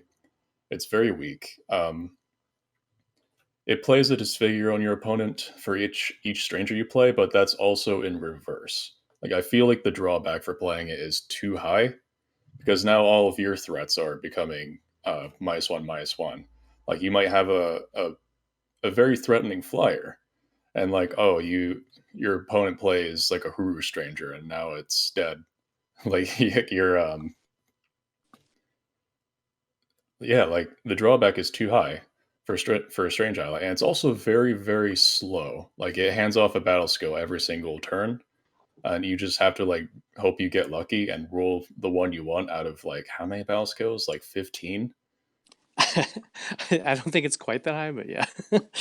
It's the the the payoff for playing You don't. this card is just not strong enough to play it. Like, I feel like it's the drawbacks are too big to play this card. Okay. Yeah. That's a good example. I like it. The one thing I will say that makes the battle skill portion of it a little bit better, because that was actually our preview card, thanks to John Julio, and we went a little in depth on it, is I do agree there's a chance you could get battle skill that's irrelevant, but I think it's a little bit better when you have cards that already have battle skills on it, because then you just have a higher chance of kind of making it a little busted, i.e. if you have a flyer and then you're able to give it double damage, obviously something like that, it makes it a little bit stronger. But you're right, it definitely is slow, but I think it's a little bit better now that strangers aren't completely overrun in the format. But yeah, you make up a very good point where, yes, it's awesome if you have 1 or 2 strangers in your hand, you can start dropping your opponents, but then every time they play one, you have the chance of getting the same thing done on your side. Yeah, it turns all of your opponent's strangers into removal against you. Like, okay, I'm glad I paid 3 to have that unit out. All right, I got a question for you guys here. So whoever wants to answer first, what is your favorite interaction to do currently? What do you like to bust on your opponents? Anything that's particularly makes you smile real big when it's going off on screen? What about you, Beto? Defile in response to a pump spell. It never gets old. Okay, Like, right on. Solid it's 2 for 1. kind of nuts and bolts. It's not flashy, but it always feels the best, basically. And that's happening so often now with these combat tricks being so boosted right now in the draft packs. Mm-hmm. Yeah, or just any sort of like clearing the board. Like, and I guess another one is like clearing the board with like a pumped up spell damage, or giving lethal to your spell damage or something like that. Like a ruinous burst that has lethal on it or whatever.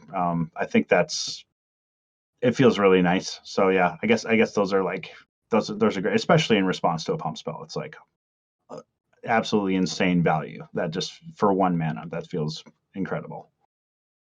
Right on. And what about you, Vader? In general, it's probably increasing my spell damage. Like I said, I like to play Menace a whole lot, so this comes up occasionally for me. I'm usually very, very happy to see Acidonis, which for some reason people seem to pass that card a whole lot. Like, I understand if you don't have any spell damage, like, okay, it's a 3/4 flyer that you're probably not in Skycrack for, but it's so good. Um, Even like even if you don't have any spell stuff, it's great. yeah, it's a 3/4 flyer for 4. Like, I play that. So I had a draft previously where I had like a reverberating strike, 2 displays of menace, and also the touch of battle. And I was going all in on this like board clearing plan. And I also had like a couple other sources of spell damage, and the deck worked out fine. Like, it was like a 5/3, but it was so much fun. I appreciate augmenting my spell damage to also be huge or be deadly. I'm almost certain that you completely destroyed me with that deck. If I'm almost certain that I was one of your victims of that 5/3. I'm so sorry. Yeah, it was brutal. It was just like, oh my god. Yeah. Vader, if you're into that stuff, have I got a constructed deck for you? I Oh was boy. about to say that. I was just about to say John has an awesome spell damage deck. Well, it's not the spell And, damage. It's literally like it's like a mono shadow deck with touch of battle and display of menace. Like, that's that's so much fun. And as far as other strategies go, I really enjoy occasionally pulling off some offbeat strategy you don't see a whole lot. Like, one of my drafts recently was I picked up an Amaran Armadillo like pack 1, pick 2, and then I got to play it with Infinite Hourglass, and that was a whole lot of fun. Amaran Armadillo, for those who don't know, it gives all of your endurance units +1/+1. So it basically turned my Infinite Hourglass into a Horn of Plenty, and that was a whole lot of fun to see that happen at least once. Mm-hmm. Oh, that's so good. Yeah. The Sounds. I'm smiling listening to it. So yeah.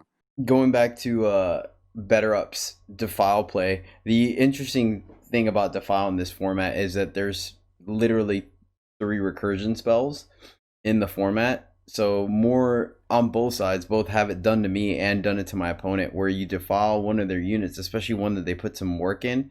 For example, pumped up Gravewatch Ancestor.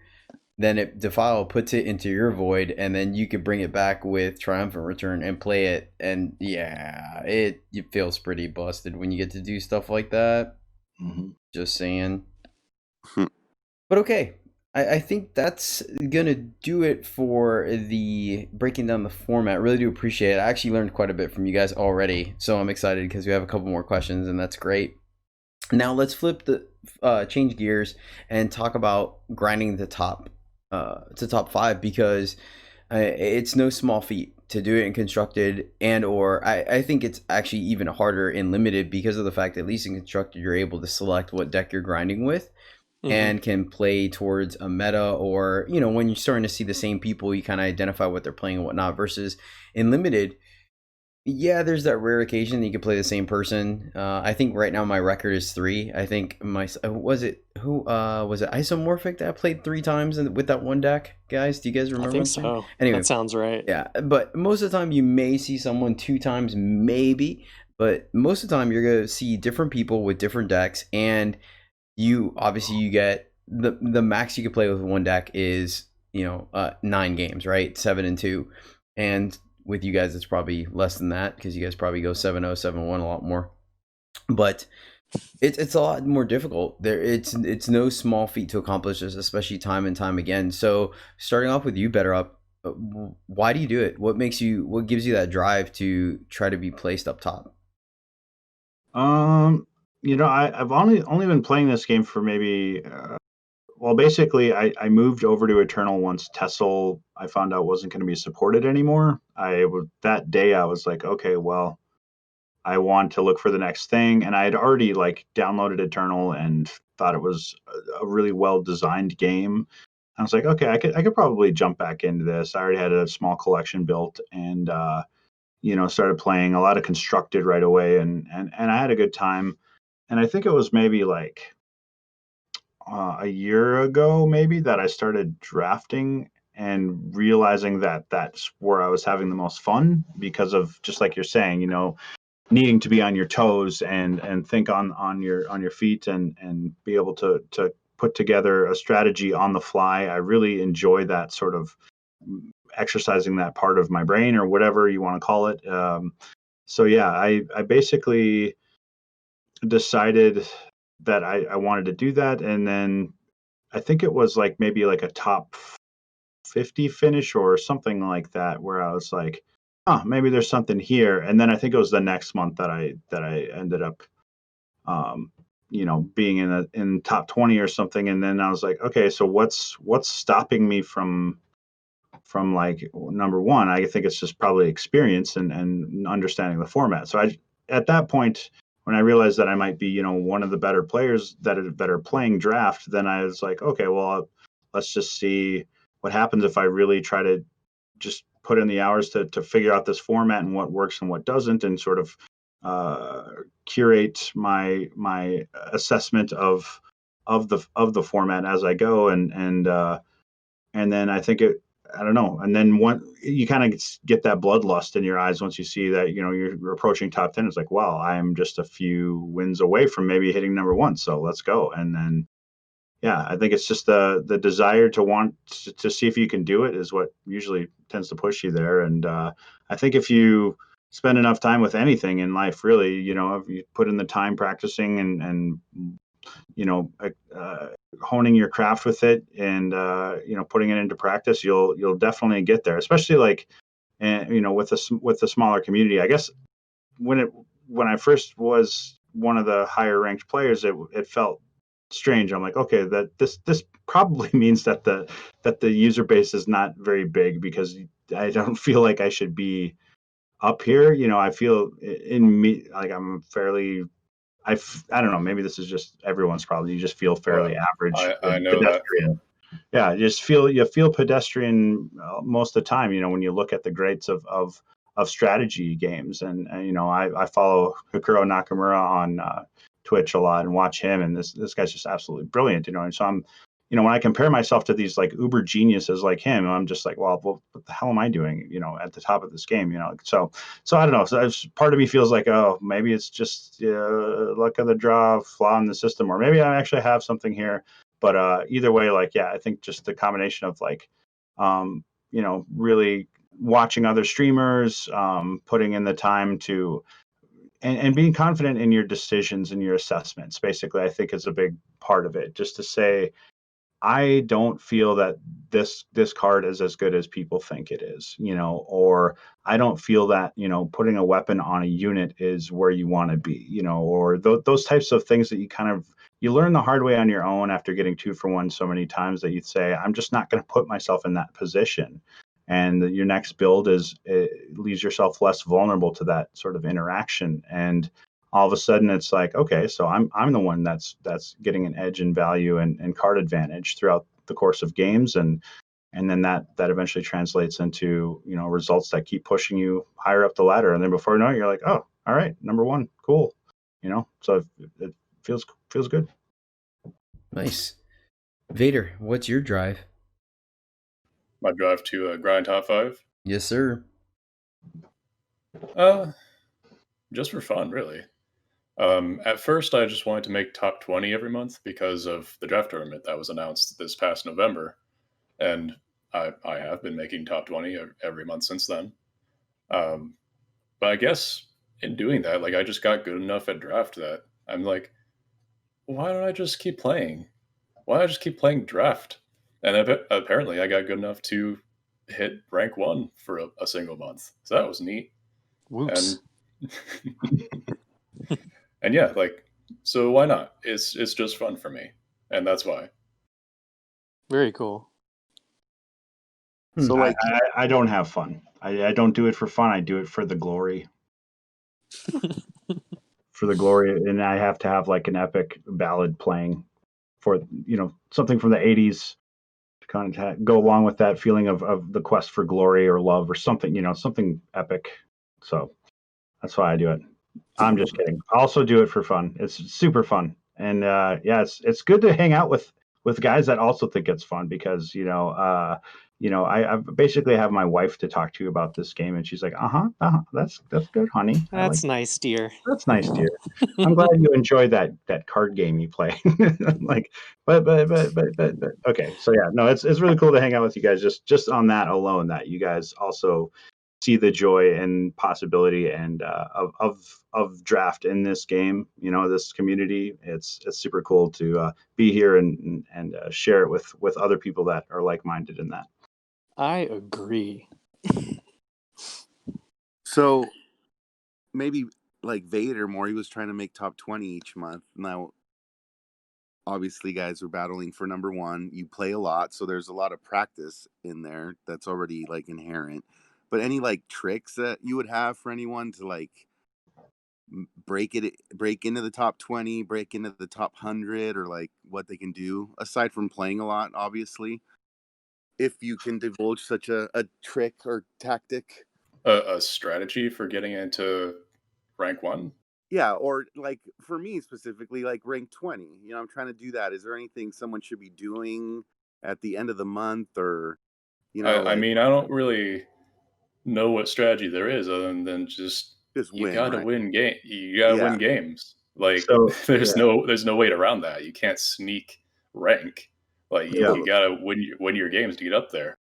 I think a big part of that is, and I feel this, I find this in a lot of other players, that they hold on to their conceptions about the game and their pet cards and their pet things that they like to do, and just the being willing to kind of let go of certain things and really honestly evaluate and assess uh, cards and interactions for what they're doing to you. Feel those 2-for-1s. When you get 2-for-1s, you got to feel it. You can't say it's unlucky. Don't put yourself in that position. Like, how can you minimize putting yourself in positions to lose card advantage? I think that's a huge part of it, and that's the small edge that you're going to get to be able to get to that point of and I just see that so much across the board from a lot of my opponents, is that they kind of do things that that look strong on the surface, and it's like, all right, here's my +3/+0 first strike weapon on my 2-drop, and what are you going to do about it? Defile, and here's my 2-drop.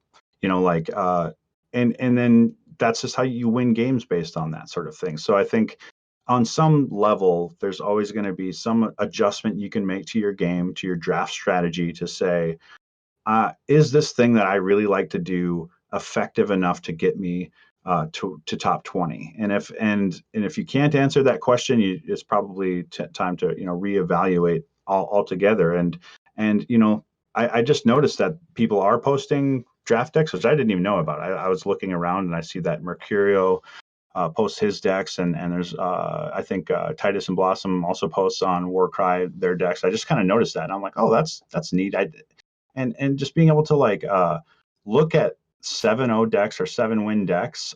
That's the other thing I wanted to bring up, is that deconstructing a winning deck, I think, is a great practice tool. And from the days of Tessel, I actually wrote kind of a long article, or a series of articles that never went anywhere. I never put them anywhere, but it was along the lines of deconstructing good decks and turning them into formulas that you can put into practice on your own.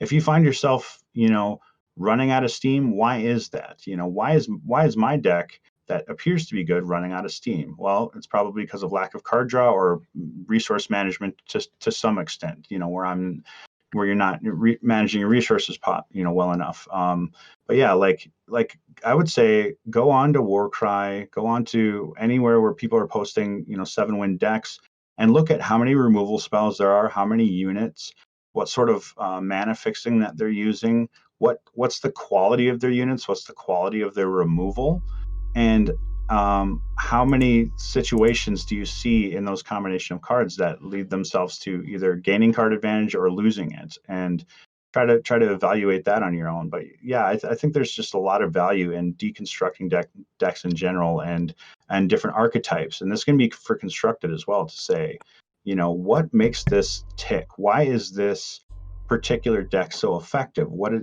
obviously, like, I keep losing to it, but what is it at its core that is making me lose? Oh, it's because they're really good at, whatever, gumming up the ground. I can never get through against this type of deck, or they're always in the skies, and that's why I can't race this deck. And, things, you start to learn things that way. So the question I feel shouldn't necessarily be, how do I reach a top rank? It should be, how do I win? Like, how do I avoid losing? How do I win? How do I win more? Right. What am I doing wrong? How do I improve? Mm-hmm. Yep. And like I said, just being honest with yourself and being willing to let go, preconceived notions that you have about either certain cards or interactions or strategies, to say, I love doing this, but is it if my goal is to have fun, awesome. And this is where, a lot of people, streamers or whatever, say, should I draft a fun deck or should I draft a winning deck? And you have to make that decision every draft. It's and a lot of times I'm like, well, I'm going to have fun. I'm taking Mysterious Waystone, and here's my 5 copies of Mysterious Waystone I'm going to play, and I lose, and it's frustrating. And then I go, all right, well, I'm going to draft winning decks again, or whatever. Sometimes you can truly get the busted Mysterious Waystone decks, by the way. But I've been known to force the crap out of that because it's so fun. But at some point I say, well, it's just not getting me there enough of the time. And that could be a 5-drop flyer, or that could be a 5-drop removal spell, or that could be, something else that's going to actually impact the state of the board to allow me to push the damage from the units that I have in play. So yeah, just being honest with your evaluations of certain strategies and interactions, and say, is this winning me more games, or is it losing me more games? Yeah, and that's a good point to bring up. Like, you have to be honest about this stuff. It's very, very tempting to say, oh, I got unlucky. Oh, my opponent drew a nuts hand. When in reality, you have to look, like, you have to ask the question, did I do something wrong that game? Like, sometimes the answer is just your opponent drew the nuts hand, you drew the butts hand. But most games, I feel that there is something you could have done about in order to improve your chances at winning, at the very least. Yep. Sometimes it's a series of small events and micro decisions, and sometimes there's one exact interaction that and most people that play a lot of draft can feel it, where they're like, yep, that just lost me the game. And you're like, wait, it's only turn 4. I'm like, yeah, but the tempo loss or the resource management is just what did it. And then one last thing to go back. Oh, man, actually, I just had it. It was something better up. Something you. Oh yeah, And even when you draft those fun decks, sometimes I tell people that if you're a bit of a rut or having some frustration, sometimes you do have to decompress. And if you're not trying to shoot for that top rank, then it's okay to drop a couple of games here and there. And I've done it a couple of times where the draft was maybe a 3-3 or a 2-3 draft, but that one game where we enabled that weird game plan that we wanted to, and things came together and the stars aligned. And I've said it, I'm like, yep, that's it. That one play made this draft completely worth it, because we did the shenanigans thing. So our opponent probably uninstalled Eternal at that point, but at least we got the win and it was fun. Yeah. So one last thing before we move on from this section, if I could have one of you guys, as far as when it says how to get better, you can say, listen to the Eternal Journey podcast. I'll just edit that in like you said it naturally. That would be absolutely great. But the thing that I find the most helpful is listening to the Eternal Journey podcast. Those guys are amazing. Now, there's nothing I can attribute more to my success than listening to the podcast and their amazing advice. Excellent. That's getting clipped. Yeah, totally. And you'll be receiving the bill for that in the mail, by the way. That is definitely not free, but yeah, not a problem. As soon as I'm done working on this mixtape, I'll go ahead and send the check in the mail as well. So awesome. Perfect. Thank you. Great. I'm glad we could find each other. But man, that was extremely insightful. I really do appreciate it. You guys are great, man. So I think that's going to do it for the interview portion of it. For those of you that are new to the podcast, now we go into our What's the Play, where we're going to take a certain game or a certain point in the game where I felt like there were several lines or decision points that we can talk about and kind of break it down for our listeners to see if they would have came to a similar conclusion, or if there's a line that we just wouldn't have seen. Obviously, we're able to spend a lot more time dissecting things, and sometimes we have gone down that rabbit hole where at some point we have 5 lines that we can all justify are the best, and then we're like, oh yeah, we wouldn't have had that much time, so we would just go with this one. And in reality, that's completely viable. Some of these plays are, this is 85% to win, this is 87%, this is 80. Those are kind of we're really trying to make sure we go for that 80-90% win play versus the 50 or 41.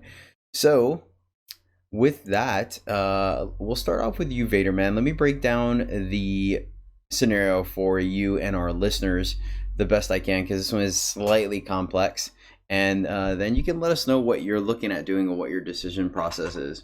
But our opponent is on Praxis with 2 power up of 5. We're on Destruction with 6 of 6. Our opponent's at 23, we're at 24, so life totals aren't necessarily a big deal at the moment. We have a Spiketail Karen, which is the 2/2 that when you pay 6, you can give it a +4/+4 this turn.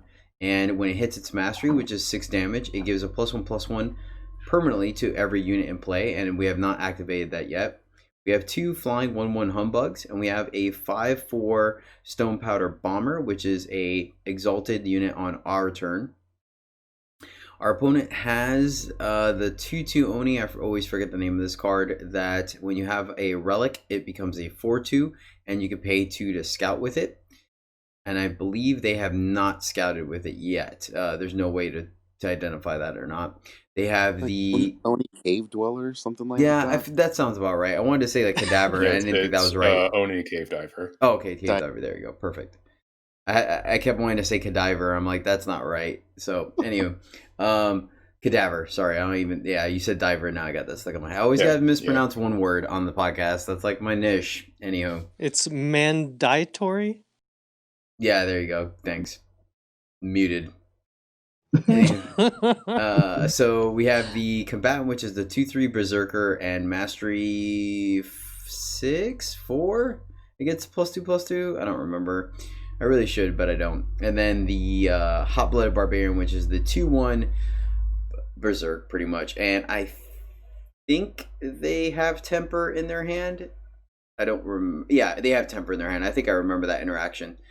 Yes, so they still have a Temper in their hand, which is the 1 cost fastball, deal 1 damage to an enemy, and then the top card, weapon or unit, gets a +1/+1. Our hand consists of a Rectifier, the Grodov Burden, which is the 5 triple time. Actually, it's not even play. It doesn't matter because we only have 2 time influence, so I'm not going to confuse the listeners. The Stone Shell Walker, which is the 5/5 Overwhelm Sentinel for 5 Praxis. And then Entomb, you get 5 power this turn. And we have our own Hot-Blooded Barbarian. So, SuperVaderMan, what are you looking to do here, and why? Hello everyone, this is Editing Jedi. Just want to take a quick moment to let you know that we had some internet issues at this point in the show. So we had to transfer over recording resources to Bettorup that was able to record the rest of the episode. So we managed to complete it. So you're going to see a slight deviation in audio here in a moment, but it's still the same great quality of content from these phenomenal guests. I just wanted to give you guys a heads up, and so you're not sitting there trying to adjust whatever device you're listening to this podcast on. But all right, let's go do it and enjoy the rest of the show. What is the play?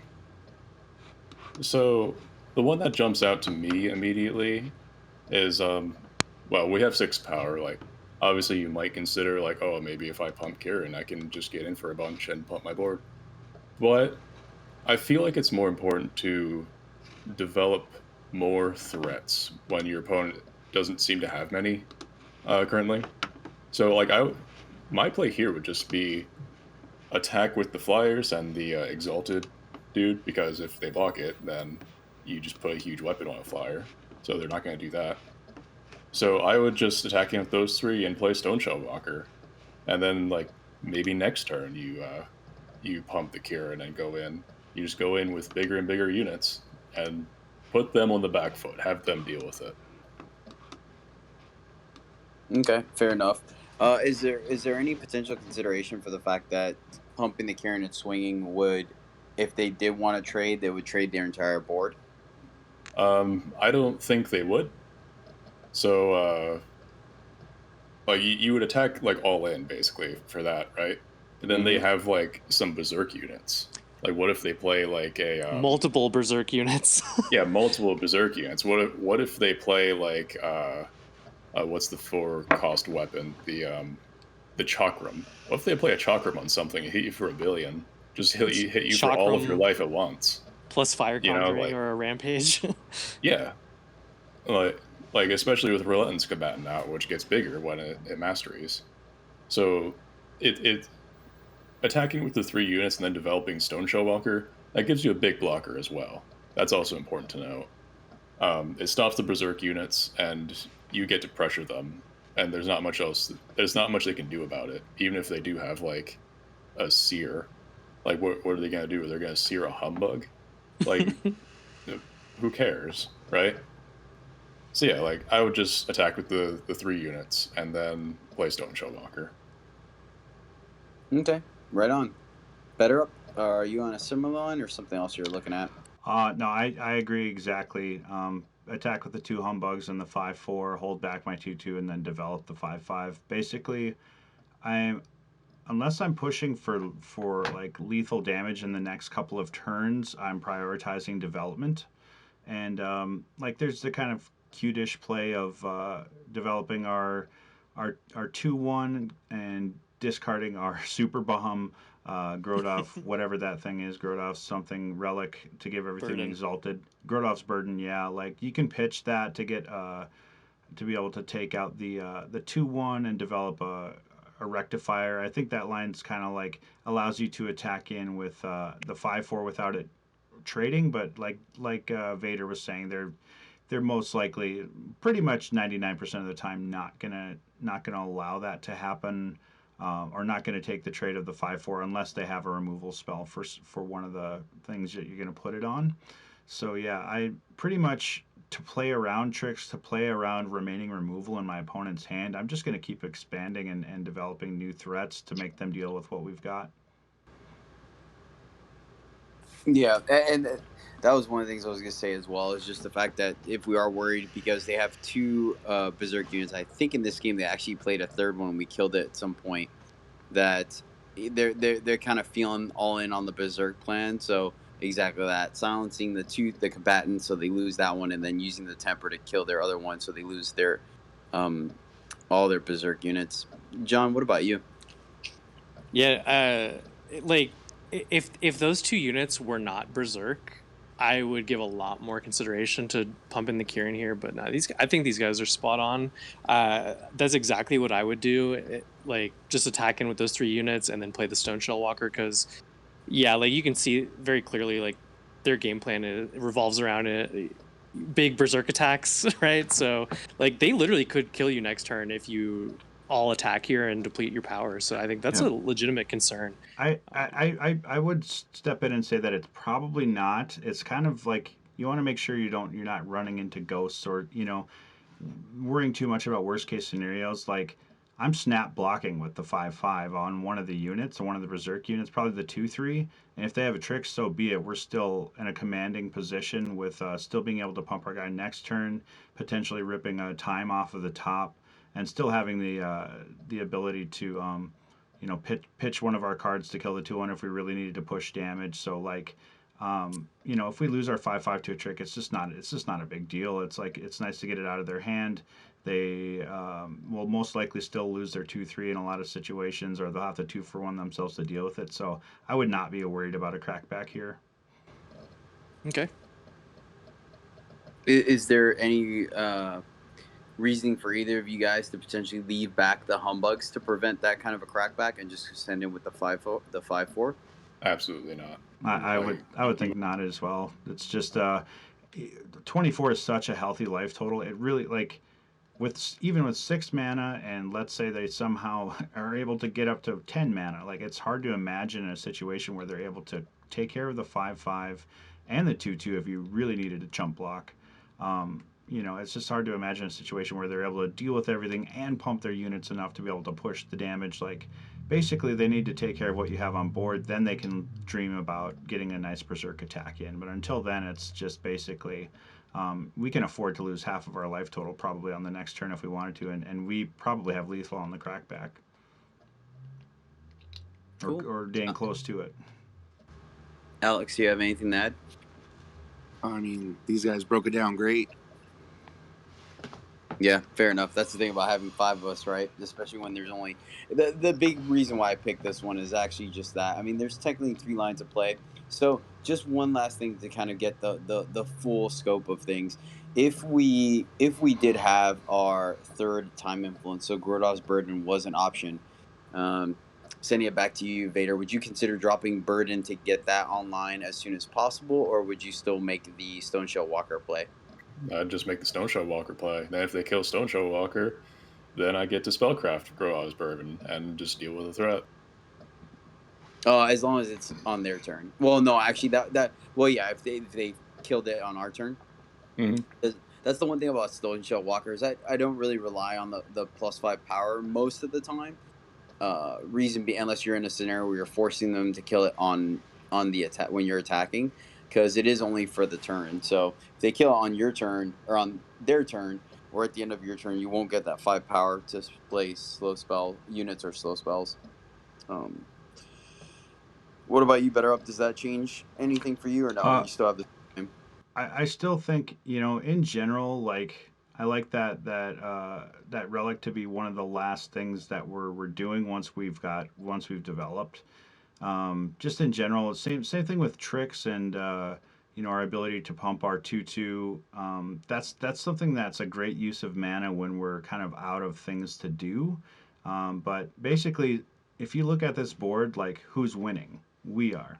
So we can only increase that advantage by increasing our board presence, and it just they need so many removal spells to be able to punch through what they're trying to do. So, like, in this situation, I'm always prioritizing development, and that allows us to keep all the same options that we were talking about before and use them in later turns. Right on. Sweet. All right. You might as well save the removal with Grodov's Burden, right? Yeah, I mean, if you can.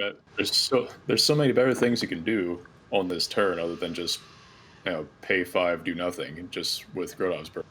Yeah, I guess the thing I would say about that line is, like, the only way I would consider it is if I was like, you know what, we cannot lose this game unless they have relic removal, so I would maybe attack with Humbugs, even just hold up the 5/4 if I was really worried. Maybe our life total was lower. I would consider, like, okay, we can afford to go into defensive mode here, because what are they going to do? Kill our stuff. We stack it onto other things. We keep developing the next few turns. Eventually, they just, like, a lot of times you can just force a concede, just play that card, and just pass. Like, they're like, okay, well, I guess I didn't take the unmake that I should have taken, and now I'm dead, so I concede. Like, or even worse, I have it, but it's in my pool.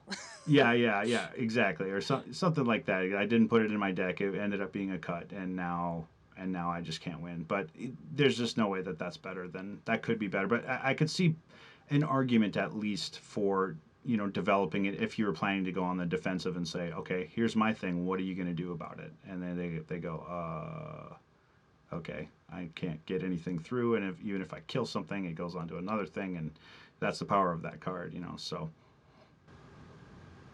Nice. Yeah, no, I think you guys did a great job breaking it all down. Made my job easier.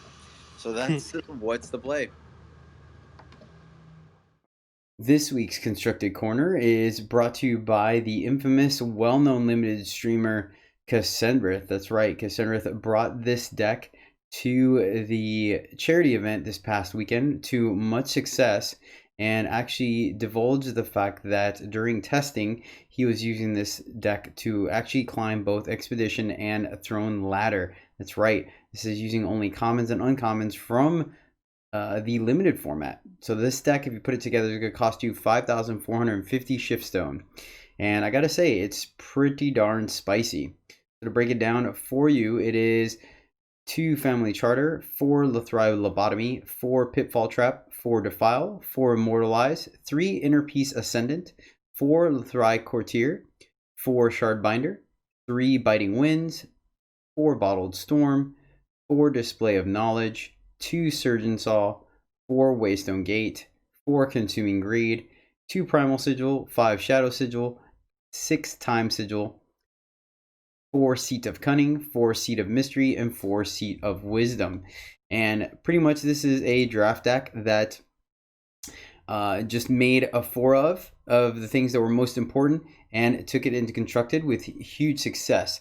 The biggest premise of this deck, there's 2 things going on. A, you are using the synergies of Shardbinder and Lothrai Courtier to draw additional power, as well as get a discount on activated abilities of these various relic weapons. And then the other big combo thing is essentially playing either Bottled Storm or Waystone Gate on turn 3 to then play a turn 4 Consuming Greed that will sack one of those 2 and create a 6/4 as well as a bonus. If you sack the Bottled Storm, you will draw 3 additional cards. And if you do the wombo combo of playing Waystone Gate and sacking it to Consuming Greed, you will actually get the 2/1 Flying Greed, the 6/4 Rust Fiend, and then your 8/8 Giant, which is a ton of power to get down on turn 3 and a huge hurdle for your opponent to get around. Other than that, the deck is pretty straightforward. You have Display of Knowledge as removal / tutoring for those relics. You have Lobotomy, Pitfall Trap to a certain extent, and Defile and Biting Winds as your heavy removal. And then you have Immortalize to get back the Giants and the Consuming Greeds and the Rust Fiends, as well as Inner Peace Ascendant and Surgeon Saw. But yeah, that's pretty much the deck. Super straightforward deck, very clean design. But like I say, the deck is extremely powerful, especially if you are able to get that infamous turn 4 combo, sacking the Waystone Gate to Consuming Greed. That is a lot your opponent to deal with. But overall, I think the deck is very impressive. It's strong and limited, and obviously, like I said, Cassandra has used it to climb. And it's definitely a deck that I think you guys should look further into in the future to make some great things happen. All right, guys. Well, I think that's going to call it a show. Once again, you can catch us on YouTube. Just look up EternalJourney on youtube.com, and you guys will catch draft videos, sealed videos, constructed tournament reports, as well as the video version of this podcast. And if you would like to catch us live, you can check us out Tuesday, Thursday, Saturday, Sunday at twitch.tv/Jedi_EJ. Every week, doing some drafting, some cube drafting, some Scion drafting, the occasional constructed stuff as well. And of course, follow me through my competitive tournaments or spectate John as he's taking down day 2. I want to mention the Discord. You can catch that link down below where we talked about a little bit on the show, where a lot of us just hang out, help each other draft, build decks, talk about picks and plays and things like that. And more importantly, one of the biggest things we do is just help each other vent when everyone has a bad draft or they're having a tough time on ladder. You're more than welcome to sit there and vent out to the rest of the Eternal community there.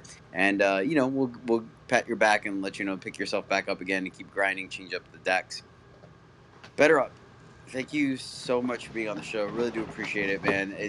Your insight has been absolutely delightful to just kind of process. So thank you for coming on the show. No problem. The last thing I'll leave you with is something when you were talking about the strategy for shooting for upper ranks. I did forget the thing that I wrote down, which is one kind of overlooked strategy is basically if you've got a bad draft and you can afford to ditch it, that is one way to get around losing, your rank. And I've done that many times where I'm like, I go 0-1 and I say, yep, this deck just doesn't have it, and goodbye. We're going to start a new draft. Sometimes it's just a failure, and if you can afford to cash it in and just say we're just going to move on, you can save yourself some agony and progress up. So that was something that I felt like maybe should have been brought up, and then I forgot to mention. But anyways, thank you for having me, and it's been awesome, and I always enjoy hanging out with you on stream and now on the podcast. It's super cool, and to be invited is an honor. So thank you. Where can people reach you at? Because you are a streamer as well now. So I am on twitch.tv/Bettorup, Bettorup. So like somebody that makes a bet is a bettor. So it's BTTOR. So that's the thing that trips people up. But yeah, Bettorup on Twitch, and I stream kind of randomly. I've been streaming on a lot of Fridays. Just it may this weekend probably not, but after that, typically on a Friday or sometime during the weekend, I'll throw in between an 8 to 15 hour draft or session. Nice. Appreciate that. SuperVaderMan, thank you for coming on the show. I know it was a bit last minute, but you were all about it. I really do appreciate it. I think you did a great job, man, and definitely learned quite a bit, both on camera and off camera, so to speak. So thank you for coming on the show. Where can people reach you at? Oh gosh, I don't stream or anything. I do have a YouTube channel, but I don't really do anything with it anymore. I actually used to do Let's Plays of old Star Wars games. But, that's cool. That's pretty cool. All right, sweet. So if you want to talk to him, then definitely just friend him in game after he smashes you. There you go. John, you want to plug your secret streams since your internet's getting a little bit better? Yeah. I'll do a Twitch stream eventually. Twitch.tv/John Holio sometime this month when I'm feeling frisky. And then, secret Discord streams are super fun. So come hang out on Jedi's Discord. If you guys want to go back to the last episode where we did a full draft online, you definitely need to check that deck out. We didn't record it, sadly, but John we drafted a sick Argent Port Unseen deck, and John just rode that thing to a 7-0 victory, smooth as silk. That was last episode, yeah. I guess we should mention that, right? Like to follow up, that deck went 7-0. The games were super fun. It sounded good. I just listened to that episode today, and it sounded like a pretty strong deck. So I was curious to hear the results. I'm glad you brought that up. Yeah, it was busted. Nice. Like some of those games were so fun too. Like that that Flame Bathed Reformation really brought the deck together. That was a fun one. Mm-hmm. Yeah, we actually won off of the Defile Triumphant Return one of their units, didn't we? Mm-hmm. Yeah, I did that one game for sure. How much did you miss Siege Provisions, though? You guys were talking about really missing that card. Didn't need it. Yeah. Didn't need it at all, but would have been great in the deck, but didn't need it. Yeah, for sure. We had so many unblockable units. Like, there were a couple of games where Siege Provisions would just locked up a game that might have been a little bit closer. It would just smashed it. But there was one close game, and I top decked a Bartholo and already had everything in play to just flame bathe the Bartholo right then and there onto a huge unit and just get in for Aegis unblockable, for lethal, which was extremely safe because of the whole Aegis thing. Yep. Yeah. And then good old Eternal doesn't give you a window to react to that, so it's super safe. Yeah. All right. Deck is busted. Alex. No, I was just saying thanks for coming on the podcast, and I'm afraid I might be losing my spot. You guys were so awesome, but yeah, anytime you guys want to come back. Well, considering we're getting the format changed in a week, we'll probably have to bring him back. Be like, so how'd you make rank 1 again in this format? Right. But all right, guys, that's going to do it. Thank you guys so much for tuning in. Really do appreciate it. Hope you guys got some insight off of these two phenomenal players. Definitely show them some love if you come across them in game and stuff. And yeah, that's going to do it. So until next time, as always, guys, happy gaming. Bye. Good luck in your draft queues, everyone. See ya.